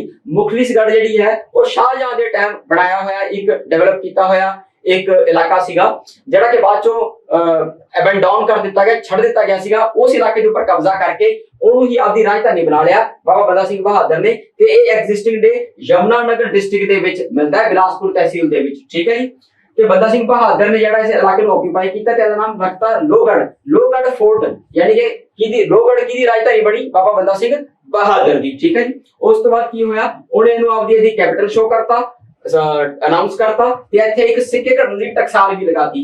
ਇੱਕ ਟਕਸਾਲ ਇਹਨਾਂ ਨੇ ਸਮਾਣਾ ਦੇ ਵਿੱਚ ਲੁੱਟੀ ਸੀਗੀ, ਉੱਥੇ ਸਿੱਕੇ ਘੜਨੇ ਸ਼ੁਰੂ ਕੀਤੇ ਨਾਨਕਸ਼ਾਹੀ ਸਿੱਕੇ। ਤੇ ਦੂਜੀ ਟਕਸਾਲ ਇਹਨਾਂ ਨੇ ਲੋਹਗੜ੍ਹ ਦੇ ਵਿੱਚ ਸਥਾਪਿਤ ਕੀਤੀ, ਉੱਥੇ ਵੀ ਨਾਨਕਸ਼ਾਹੀ ਸਿੱਕੇ ਇਹਨਾਂ ਨੇ ਢਾਲਣੇ ਸ਼ੁਰੂ ਕੀਤੇ ਬਾਬਾ ਬੰਦਾ ਸਿੰਘ ਬਹਾਦਰ ਹੋਰਾਂ ਨੇ। ਠੀਕ ਹੈ ਜੀ, ਨੈਕਸਟ ਕੁਐਸਚਨ ਤੇ ਚੱਲਦੇ ਹਾਂ। ਨੀਰਜ ਚੋਪੜਾ ਜੈਵਲਿਨ ਥਰੋ ਜਿਹੜਾ ਭਾਲਾ ਸਿੱਟਣ ਵਾਲਾ ਖੇਡ ਹੈ ਉਹਦੇ ਵਿੱਚ ਨੀਰਜ ਚੋਪੜਾ ਜਿਹੜਾ ਹੈ ਉਹਨੇ ओलंपिक्स ਦੇ ਵਿੱਚ ਯਾਨੀ ਕਿ 골ਡ ਮੈਡਲ ਲੈ ਕੇ ਆਇਆ। ਉਹ ਲੜਕਾ ਦੇਸ਼ ਦਾ ਨਾਮ ਕੀਤਾ ਉਹਨੇ। ਇੱਕ ਹੁਣੇ ਰੀਸੈਂਟਲੀ ਕੰਕਲੂਡ ਕੀਤੀ ਗਈ ਹੈ ਲੋਜ਼ਾਨੇ ਡਾਇਮੰਡ ਲੀਗ। ਇਹ ਜੈਵਲਿਨ ਥਰੋ ਨਾਲ ਸੰਬੰਧਿਤ ਹੈ 2023। ਇਹਦੇ ਵਿੱਚ ਬਹੁਤ ਬੁਰੀ ਹਾਲਤ ਦੇ ਵਿੱਚ ਇਹਦੀ ਬਾਡੀ ਸੀਗੀ, ਪਰਫਾਰਮ ਕਰਨ ਦੀ ਹਾਲਤ 'ਚ ਨਹੀਂ ਸੀ, ਪਰ ਫਿਰ ਵੀ ਦੇਖੋ ਵਿਨਰ ਬਣ ਕੇ ਨਿਕਲਿਆ ਤੇ ਪੂਰੀ ਦੀ ਮਤਲਬ ਟਾਈਟਲ ਜਿੱਤ ਕੇ ਲੈ ਕੇ ਗਿਆ ਲੋਜ਼ਾਨੇ ਡਾਇਮੰਡ ਲੀਗ 2023 ਦਾ। ਇਹਦੇ ਵਿੱਚ ਜਿਹੜਾ ਇਹਨੇ ਭਾਲਾ ਸਿੱਟਿਆ ਹੈਗਾ ਉਹ ਸਿੱਟਿਆ ਹੈਗਾ 87.87 ਮੀਟਰ, 87.87 ਮੀਟਰ ਜਿਹੜਾ ਇਹਨੇ ਥਰੋ ਕੀਤਾ, ਬੈਸਟ ਥਰੋ, ਠੀਕ ਹੈ ਜੀ, ਇਸ ਇਵੈਂਟ ਦੇ ਵਿੱਚ। Neeraj Chopra track and field athlete ਹੈਗਾ, ਐਥਲੈਟਿਕਸ ਦੇ ਵਿੱਚ ਆਂਦਾ ਜੈਵਲਿਨ ਗੇਮ, ਠੀਕ ਹੈ ਜੀ। ਇਹਦੀ ਜਿਹੜੀ ਗੇਮ ਹੈ ਉਹ ਹੈ ਜੈਵਲਿਨ ਥਰੋ। ਇਹ ਪਹਿਲਾ ਇੰਡੀਅਨ ਹੈ ਜਿਹਨੇ ਡਾਇਮੰਡ ਲੀਗ ਚੈਂਪੀਅਨਸ਼ਿਪ ਜਿੱਤੀ ਹੈ 87.66 ਮੀਟਰ ਦੇ ਨਾਲ, ਠੀਕ ਹੈ ਜੀ। ਤੇ ਇਹਨੂੰ ਪਰਮ ਵਿਸ਼ਿਸ਼ਟ ਸੇਵਾ ਮੈਡਲ ਇੰਡੀਅਨ ਆਰਮੀ ਵੱਲੋਂ ਦਿੱਤਾ ਗਿਆ ਕਿਉਂਕਿ ਇਹ ਆਰਮੀ ਦੇ ਵਿੱਚ ਕੀ ਹੈ ਕਿ ਸੂਬੇਦਾਰ ਹੈ ਤੇ 올림픽 골ਡ ਮੈਡਲ ਆਲਰੇਡੀ ਜਿੱਤ ਚੁੱਕਿਆ ਹੈ।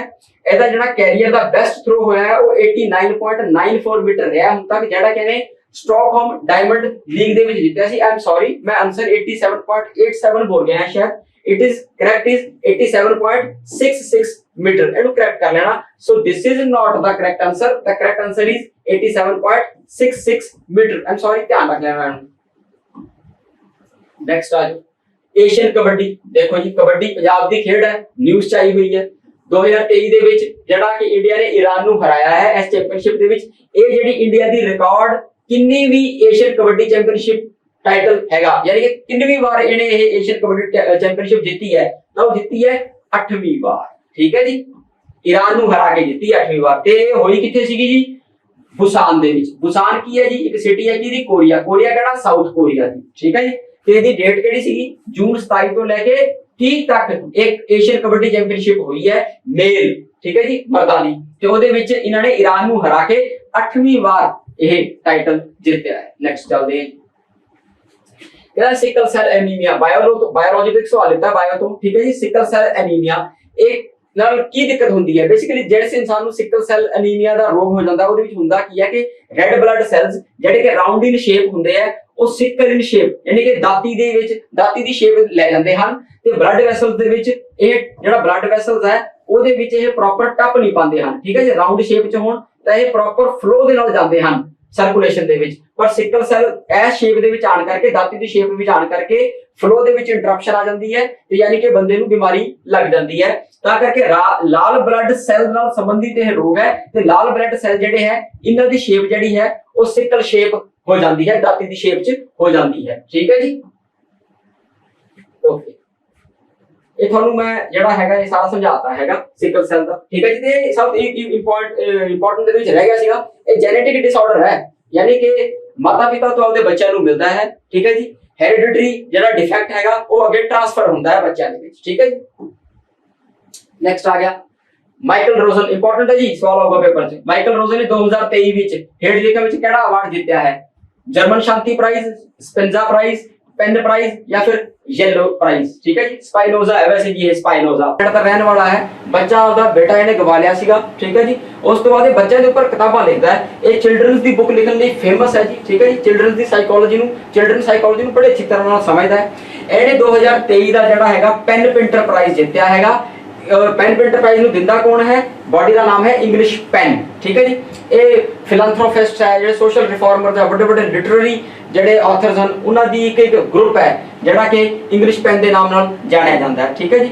ਅਵਾਰਡ ਜਿਹੜਾ ਹੈਗਾ ਇਹ ਦਿੱਤਾ ਜਾਂਦਾ ਹੈ ਕਿਸੇ ਵੀ ਬ੍ਰਿਟਿਸ਼ ਰਾਈਟਰ ਨੂੰ ਜਾਂ ਕੋਈ ਇਹੋ ਜਿਹਾ ਰਾਈਟਰ ਜਿਹੜਾ ਬ੍ਰਿਟੇਨ 'ਚ ਰਹਿ ਰਿਹਾ ਹੋਵੇ ਜਾਂ ਫਿਰ ਕੋਈ ਵੀ ਇਹੋ ਜਿਹਾ ਰਾਈਟਰ ਜਿਹੜਾ ਕਿ ਆਇਰਲੈਂਡ ਦਾ ਰਹਿਣ ਵਾਲਾ ਹੋਵੇ ਜਿਹੜਾ ਕਿ ਉਹਦੀ ਕਲੋਨੀ ਰਹੀ ਹੈ ਬ੍ਰਿਟੇਨ ਦੀ। ਤੇ ਇਸ ਤੋਂ ਇਲਾਵਾ ਕੋਈ ਵੀ ਉਹ ਇਨਸਾਨ ਮਤਲਬ ਆਥਰ ਜਾਂ ਪਰਸਨ ਰਾਈਟਰ ਜਿਹੜਾ ਕਿ ਕਾਮਨਵੈਲਥ ਦੇ ਵਿੱਚ ਸ਼ਾਮਲ ਹੋਵੇ। ਕਾਮਨਵੈਲਥ ਦੇਸ਼ ਉਹ ਦੇਸ਼ ਹਨ ਜਿਹੜੇ ਕਿ ਇੰਗਲੈਂਡ ਦੇ ਕਦੇ ਨਾ ਕਦੇ ਗੁਲਾਮ ਰਹੇ ਹਨ, ਠੀਕ ਹੈ ਜੀ। ਉਹਨਾਂ ਸਾਰਿਆਂ ਨੂੰ ਬੇਸਿਕਲੀ ਕੀ ਹੈ ਕਿ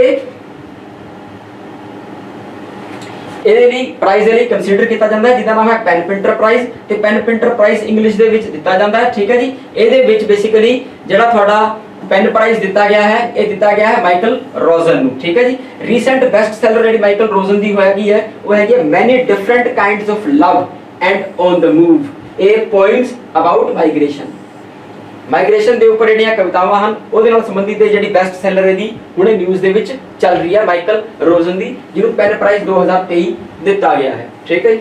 ਇੰਟਰਨੈਸ਼ਨਲ ਪਲਾਸਟਿਕ ਬੈਗ ਫ੍ਰੀ ਡੇ ਇਨਵਾਇਰਨਮੈਂਟ ਨਾਲ ਸੰਬੰਧਿਤ ਸਵਾਲ ਚੱਕਿਆ ਗਿਆ ਹੈ, ਠੀਕ ਹੈ ਜੀ। ਇਹ 3 ਜੁਲਾਈ ਨੂੰ ਹੁੰਦਾ ਹੈ, 3 ਜੂਨ ਨੂੰ ਹੁੰਦਾ ਹੈ, 3 ਮਈ ਨੂੰ ਹੁੰਦਾ ਹੈ ਜਾਂ 3 ਅਪ੍ਰੈਲ ਨੂੰ ਹੁੰਦਾ ਹੈ, ਠੀਕ ਹੈ ਜੀ। ਤਾਂ ਬੇਸਿਕਲੀ ਕੀ ਹੈ ਕਿ ਤੁਹਾਡਾ ਜਿਹੜਾ ਇਹ 3 ਜੁਲਾਈ ਨੂੰ ਇਹ ਡੇ ਸੈਲੀਬ੍ਰੇਟ ਕੀਤਾ ਜਾਂਦਾ ਹੈ। ਇਹਦੇ ਵਿੱਚ ਬੇਸਿਕਲੀ ਕੀ ਹੈ ਕਿ ਬਾਂਗਲਾਦੇਸ਼ ਜਿਹੜੀ ਹੈ ਉਹ ਇੱਕ ਇਹ ਜੀ ਕੰਟਰੀ ਬਣੀ ਹੈ ਜਿਹਨੇ ਕਿ ਕੰਪਲੀਟਲੀ ਪਲਾਸਟਿਕ ਦਾ ਜਿਹੜਾ ਪਲਾਸਟਿਕ ਬੈਗ ਹੈ ਉਹਦੇ ਯੂਜ਼ ਨੂੰ ਬੈਨ ਕੀਤਾ ਹੈ। ਸਿੰਗਲ ਯੂਜ਼ ਯਾਨੀ ਕਿ ਇੱਕ ਵਾਰ ਜਿਹੜਾ ਯੂਜ਼ ਹੋ ਕੇ ਤੇ ਪਲਾਸਟਿਕ ਖਤਮ ਹੋ ਜੇ ਉਹਨੂੰ ਸਿੰਗਲ ਯੂਜ਼ ਪਲਾਸਟਿਕ ਕਹਿੰਦੇ ਹੈ। ਤੇ ਭਾਰਤ ਨੇ ਵੀ ਐਸੇ ਬਾਂਗਲਾਦੇਸ਼ ਨੂੰ ਜਿਹੜਾ ਕਾਨੂੰਨ ਹੈ ਉਹਨੂੰ ਫੋਲੋ ਕਰਦੇ ਹੋਏ ਸਿੰਗਲ ਯੂਜ਼ ਪਲਾਸਟਿਕ ਨੂੰ ਬੈਨ ਕੀਤਾ ਆਪਣੀ ਕੰਟਰੀ 'ਚ। ਪਰ ਬਾਂਗਲਾਦੇਸ਼ ਪਹਿਲਾ ਦੇਸ਼ ਹੋਇਆ ਹੈ ਦੁਨੀਆ ਦੇ ਵਿੱਚ ਜਿਹਨੇ ਸਿੰਗਲ ਯੂਜ਼ ਪਲਾਸਟਿਕ ਨੂੰ ਬੈਨ ਕੀਤਾ ਹੈ। ਯੂਰਪ ਨੇ ਇਹਦੇ ਉੱਪਰ ਕਾਫੀ ਪਹਿਲਾਂ ਕੰਮ ਸ਼ੁਰੂ ਕਰਤਾ ਸੀਗਾ। ਯੂਰਪ ਹੀ ਇਹਦਾ ਪਹਿਲਾ ਕੰਟੀਨੈਂਟ ਹੋਇਆ ਹੈ ਜਿਹਨੇ ਕਿ ਸਿੰਗਲ ਯੂਜ਼ ਪਲਾਸਟਿਕ ਦੇ ਬੈਗ ਦੇ ਯੂਜ਼ ਨੂੰ ਘਟਾਇਆ ਸੀਗਾ। ਠੀਕ ਹੈ ਜੀ, ਨੈਕਸਟ ਚੱਲਦੇ। OpenAI ਚੈਟ GPT ਭਾਸ਼ਾ ਮਾਡਲ ਦਾ CEO ਕੌਣ ਹੈ? ਬਹੁਤ ਇੰਪੋਰਟੈਂਟ ਸਵਾਲ ਹੈ ਜੀ। OpenAI ਇੱਕ ਕੰਪਨੀ ਦਾ ਨਾਮ ਹੈ ਜਿਹੜਾ ਕਿ ਇੱਕ ਲੈਂਗੁਏਜ ਮਾਡਲ ਲੈ ਕੇ ਆਈ ਹੈ ਜਿਹਨੂੰ ਕਿਹਾ ਜਾਂਦਾ ਹੈ GPT ਜਨਰੇਟਿਵ ਜਿਹੜਾ ਤੁਹਾਡਾ ਹੈਗਾ ਪ੍ਰੀ ਟਰਾਂਸਫਾਰਮਰ। ਠੀਕ ਹੈ ਜੀ, ਜਨਰੇਟਿਵ ਪ੍ਰੀ ਟ੍ਰੇਨਡ ਟਰਾਂਸਫਾਰਮਰ ਹੈ। ਸੈਮ ਆਲਟਮੈਨ ਇਹਦੇ ਮਾਲਕ ਹਨ। कंपनी का नाम है OpenAI, एक अमेरिकन एंटरप्रेन्योर हैं। GPT का लैंग्वेज मॉडल है, मतलब की है कि ये कई भाषावां दे विच लैंग्वेज मॉडल काम करूगा। इंग्लिश दे विच तुसीं कुछ भी टाइप करके दिता तो तुहानूं उस लैंग्वेज विच कंप्लीट इन्फॉर्मेशन उहदे उपर दूगा जिहड़ा टॉपिक तुसीं इस तो पूछोगे। यानी कि एक चैट बोट है, ये चैट GPT एक चैट बोट है। इस तरह लगता है कि जिवें आर्टिफिशियल इंटैलीजेंस का इस्तेमाल करते हो रोबोट तुहाडे नाल गल करूगा ते तुहानूं बिल्कुल स्टिक आंसर पहुंचाऊगा तुहाडी जिहड़ी जानकारी तुहानूं चाहीदी है।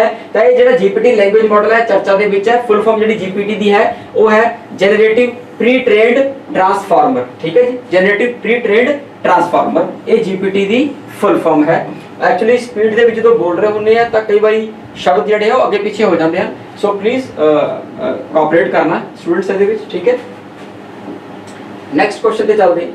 कहता कि केड़ा रिवोल्ट सेंटर नहीं सीगा, इतिहास चों सवाल चक लिया जी इंडियन हिस्टरी चों 1857 का। बरेली, फैजाबाद, कानपुर या पटियाला। देखो ये अवध के इलाके है। ठीक है जी, तो अवध का रिवोल्ट सेंटर सीगा ही सीगा। यूपी दे विच कानपुर एक रिवोल्ट सेंटर सीगा। ठीक है जी, ओके। पटियाला ये रिवोल्ट सेंटर नहीं सीगा। ईवन के बहुत सारी रियासतां ने जिहड़ा है उन्हां अंग्रेज़ां दी मदद कीती सीगी। उहदे विच पटियाला रियासत भी कही जी सीगी जिन्हें अंग्रेज़ां दी मदद कीती सीगी। तो पटियाला एक रिवोल्ट सेंटर नहीं रहा। ठीक है, 12वीं पास बच्चे लिए इंपॉर्टेंट है कि पटियाला या और भी बहुत सारे राजस्थान के जोड़े प्रिंसली स्टेट्स उन्होंने अंग्रेजों को ईवन मदद की 1857 की क्रांति के। ब्रिटिश सरकार द्वारा किस साल वेवल प्लान लिया गया? देखो जी वेवल प्लान। ठीक है, ये इंडियन नैशनल मूवमेंट के सवाल चक्या है। ठीक है जी, ये देखने आप 1943 के लॉर्ड वेवल जिहड़े कि वायसरॉय बने सन उन्होंने 1945 च प्लान लेके आए सन। ठीक है जी, वेवल प्लान जिन्होंने कहा गया है।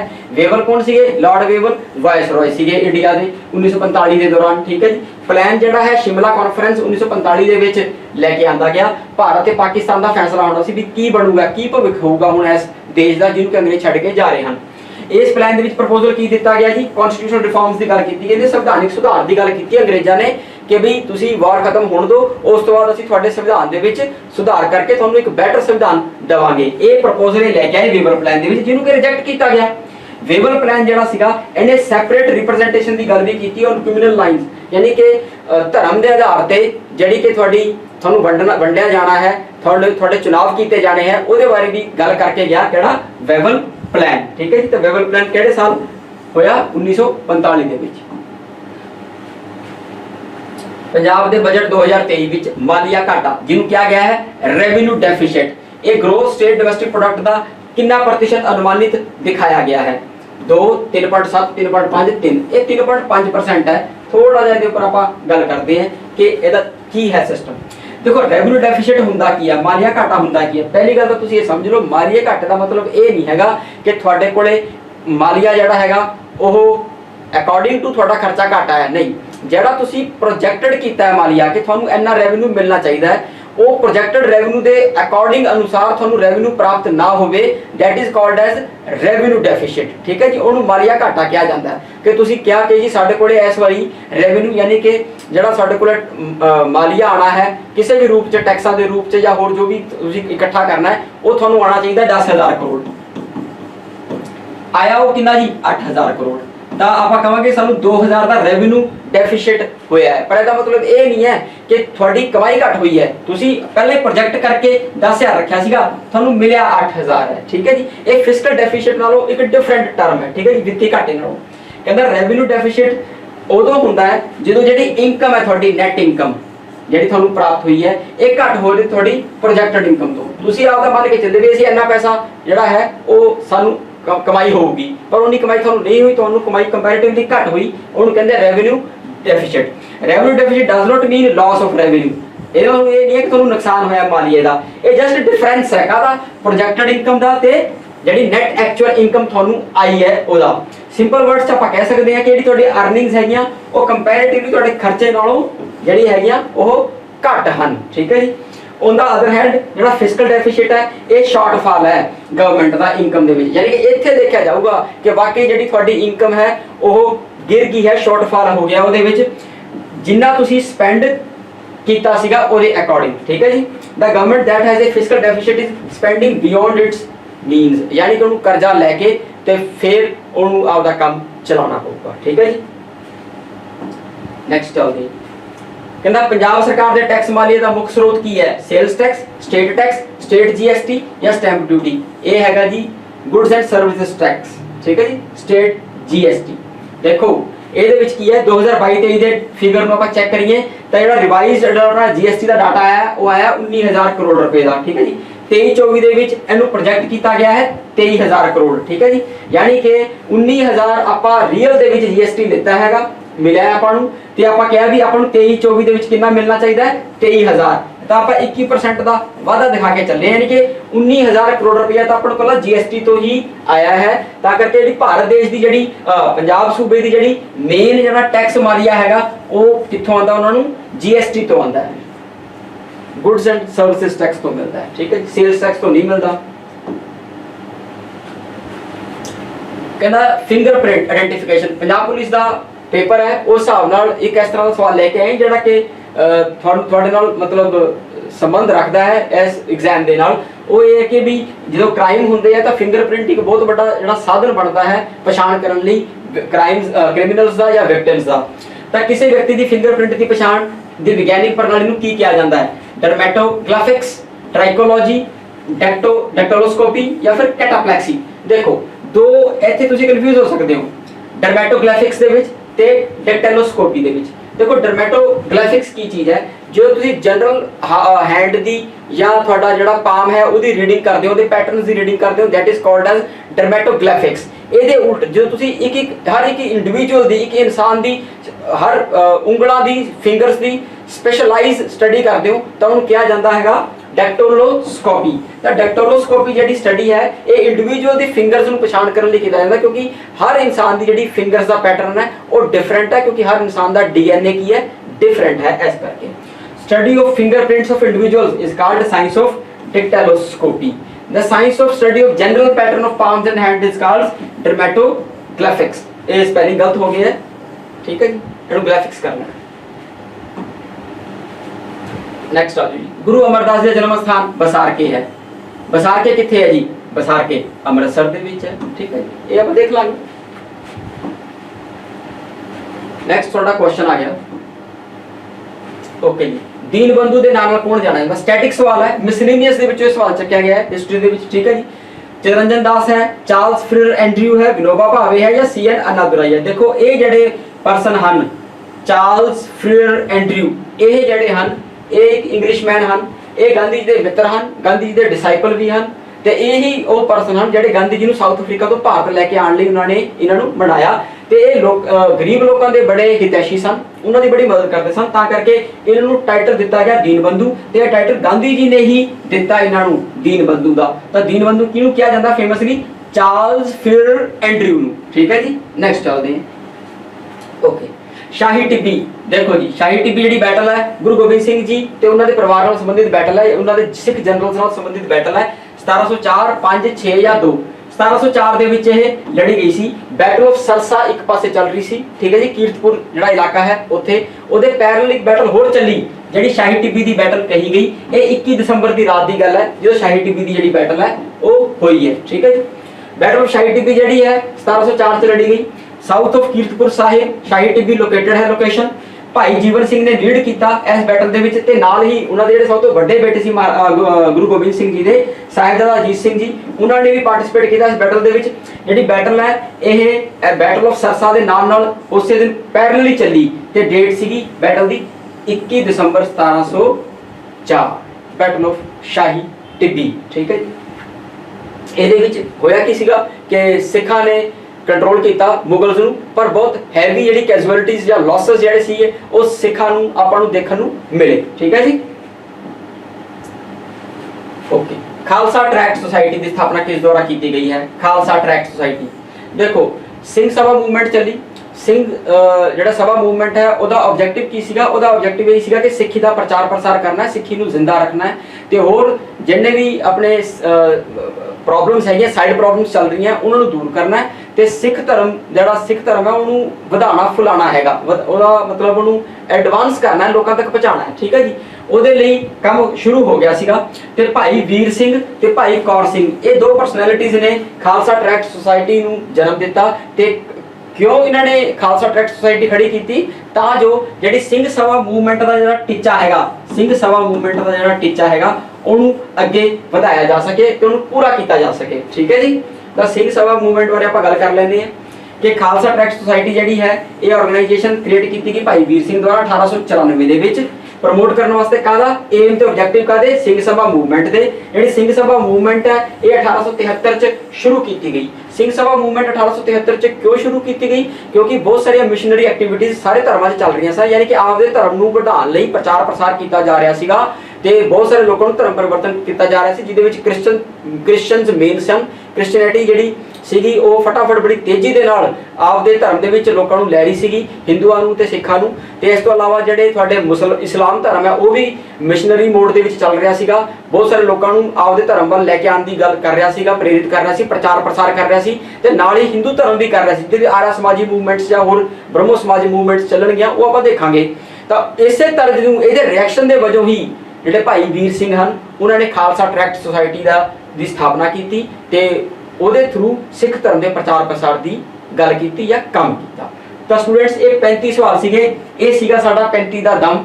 ਇਹ ਸਵਾਲ ਤੁਸੀਂ ਮੈਂ ਤੁਹਾਨੂੰ ਡਿਸਕਸ ਕਰਵਾਏ ਹੈ, ਤੁਸੀਂ ਆਪਦੇ ਆਪ ਤੋਂ ਸਵਾਲ ਪੁੱਛੋ ਕਿ ਤੁਹਾਨੂੰ ਕਿੰਨਾ ਇਹ ਪੇਪਰ ਆਂਦਾ ਸੀਗਾ, ਤੁਹਾਨੂੰ ਪੇਪਰ ਕਿਸ ਤਰ੍ਹਾਂ ਦਾ ਲੱਗਿਆ। ਸਾਡੀ ਇੱਕ ਮਤਲਬ ਰਿਕੁਐਸਟ ਕਹਿ ਲਓ ਜਾਂ ਇੱਕ ਟੀਚਰ ਦਾ ਜਿਹੜਾ ਵੀ ਹੈ ਕਿ ਵੀ ਅਸੀਂ ਜਿਹੜਾ ਤੁਹਾਡੇ ਲਈ ਮਿਹਨਤ ਕਰਕੇ ਕੰਮ ਕੀਤਾ ਹੈ, ਵਧੀਆ ਕੁਆਲਿਟੀ ਦਾ ਪੈਟਰਨ ਦੇ ਅਕੋਰਡਿੰਗ ਪੇਪਰ ਦਿੱਤਾ ਹੈ, ਤੁਸੀਂ ਇਹਨੂੰ ਕਿਵੇਂ ਰੇਟ ਕਰਦੇ ਹੋ ਇਹ ਕਮੈਂਟ ਸੈਕਸ਼ਨ ਦੇ ਵਿੱਚ ਜ਼ਰੂਰ ਲਿਖਿਓ। ਤੇ ਇਹਦੀ ਜਿਹੜੀ PDF ਹੈ ਉਹ ਅਸੀਂ ਆਪਦੇ ਜਿਹੜਾ ਸਾਡੀ ਐਪਲੀਕੇਸ਼ਨ ਹੈ ਉਹਦੇ ਵਿੱਚ ਅਪਲੋਡ ਕਰ ਦਾਂਗੇ ਫ੍ਰੀ ਸਟੱਡੀ ਮਟੀਰੀਅਲ ਦੇ ਵਿੱਚ। ਜਿਹੜੀ ਇਹ ਵੀਡੀਓ ਹੈ ਇਹ ਸਾਡੇ YouTube ਚੈਨਲ ਤੇ ਅਪਲੋਡ ਹੋ ਜਾਏਗੀ, ਤੁਸੀਂ ਦੇਖ ਹੀ ਲਓਗੇ ਤੇ ਸਾਡੇ ਨਾਲ ਐਪਲੀਕੇਸ਼ਨ ਦੇ ਵਿੱਚ ਵੀ ਇਹ ਅਪਲੋਡ ਹੋ ਜੂਗੀ ਫ੍ਰੀ ਸਟੱਡੀ ਮਟੀਰੀਅਲ ਦੇ ਵਿੱਚ।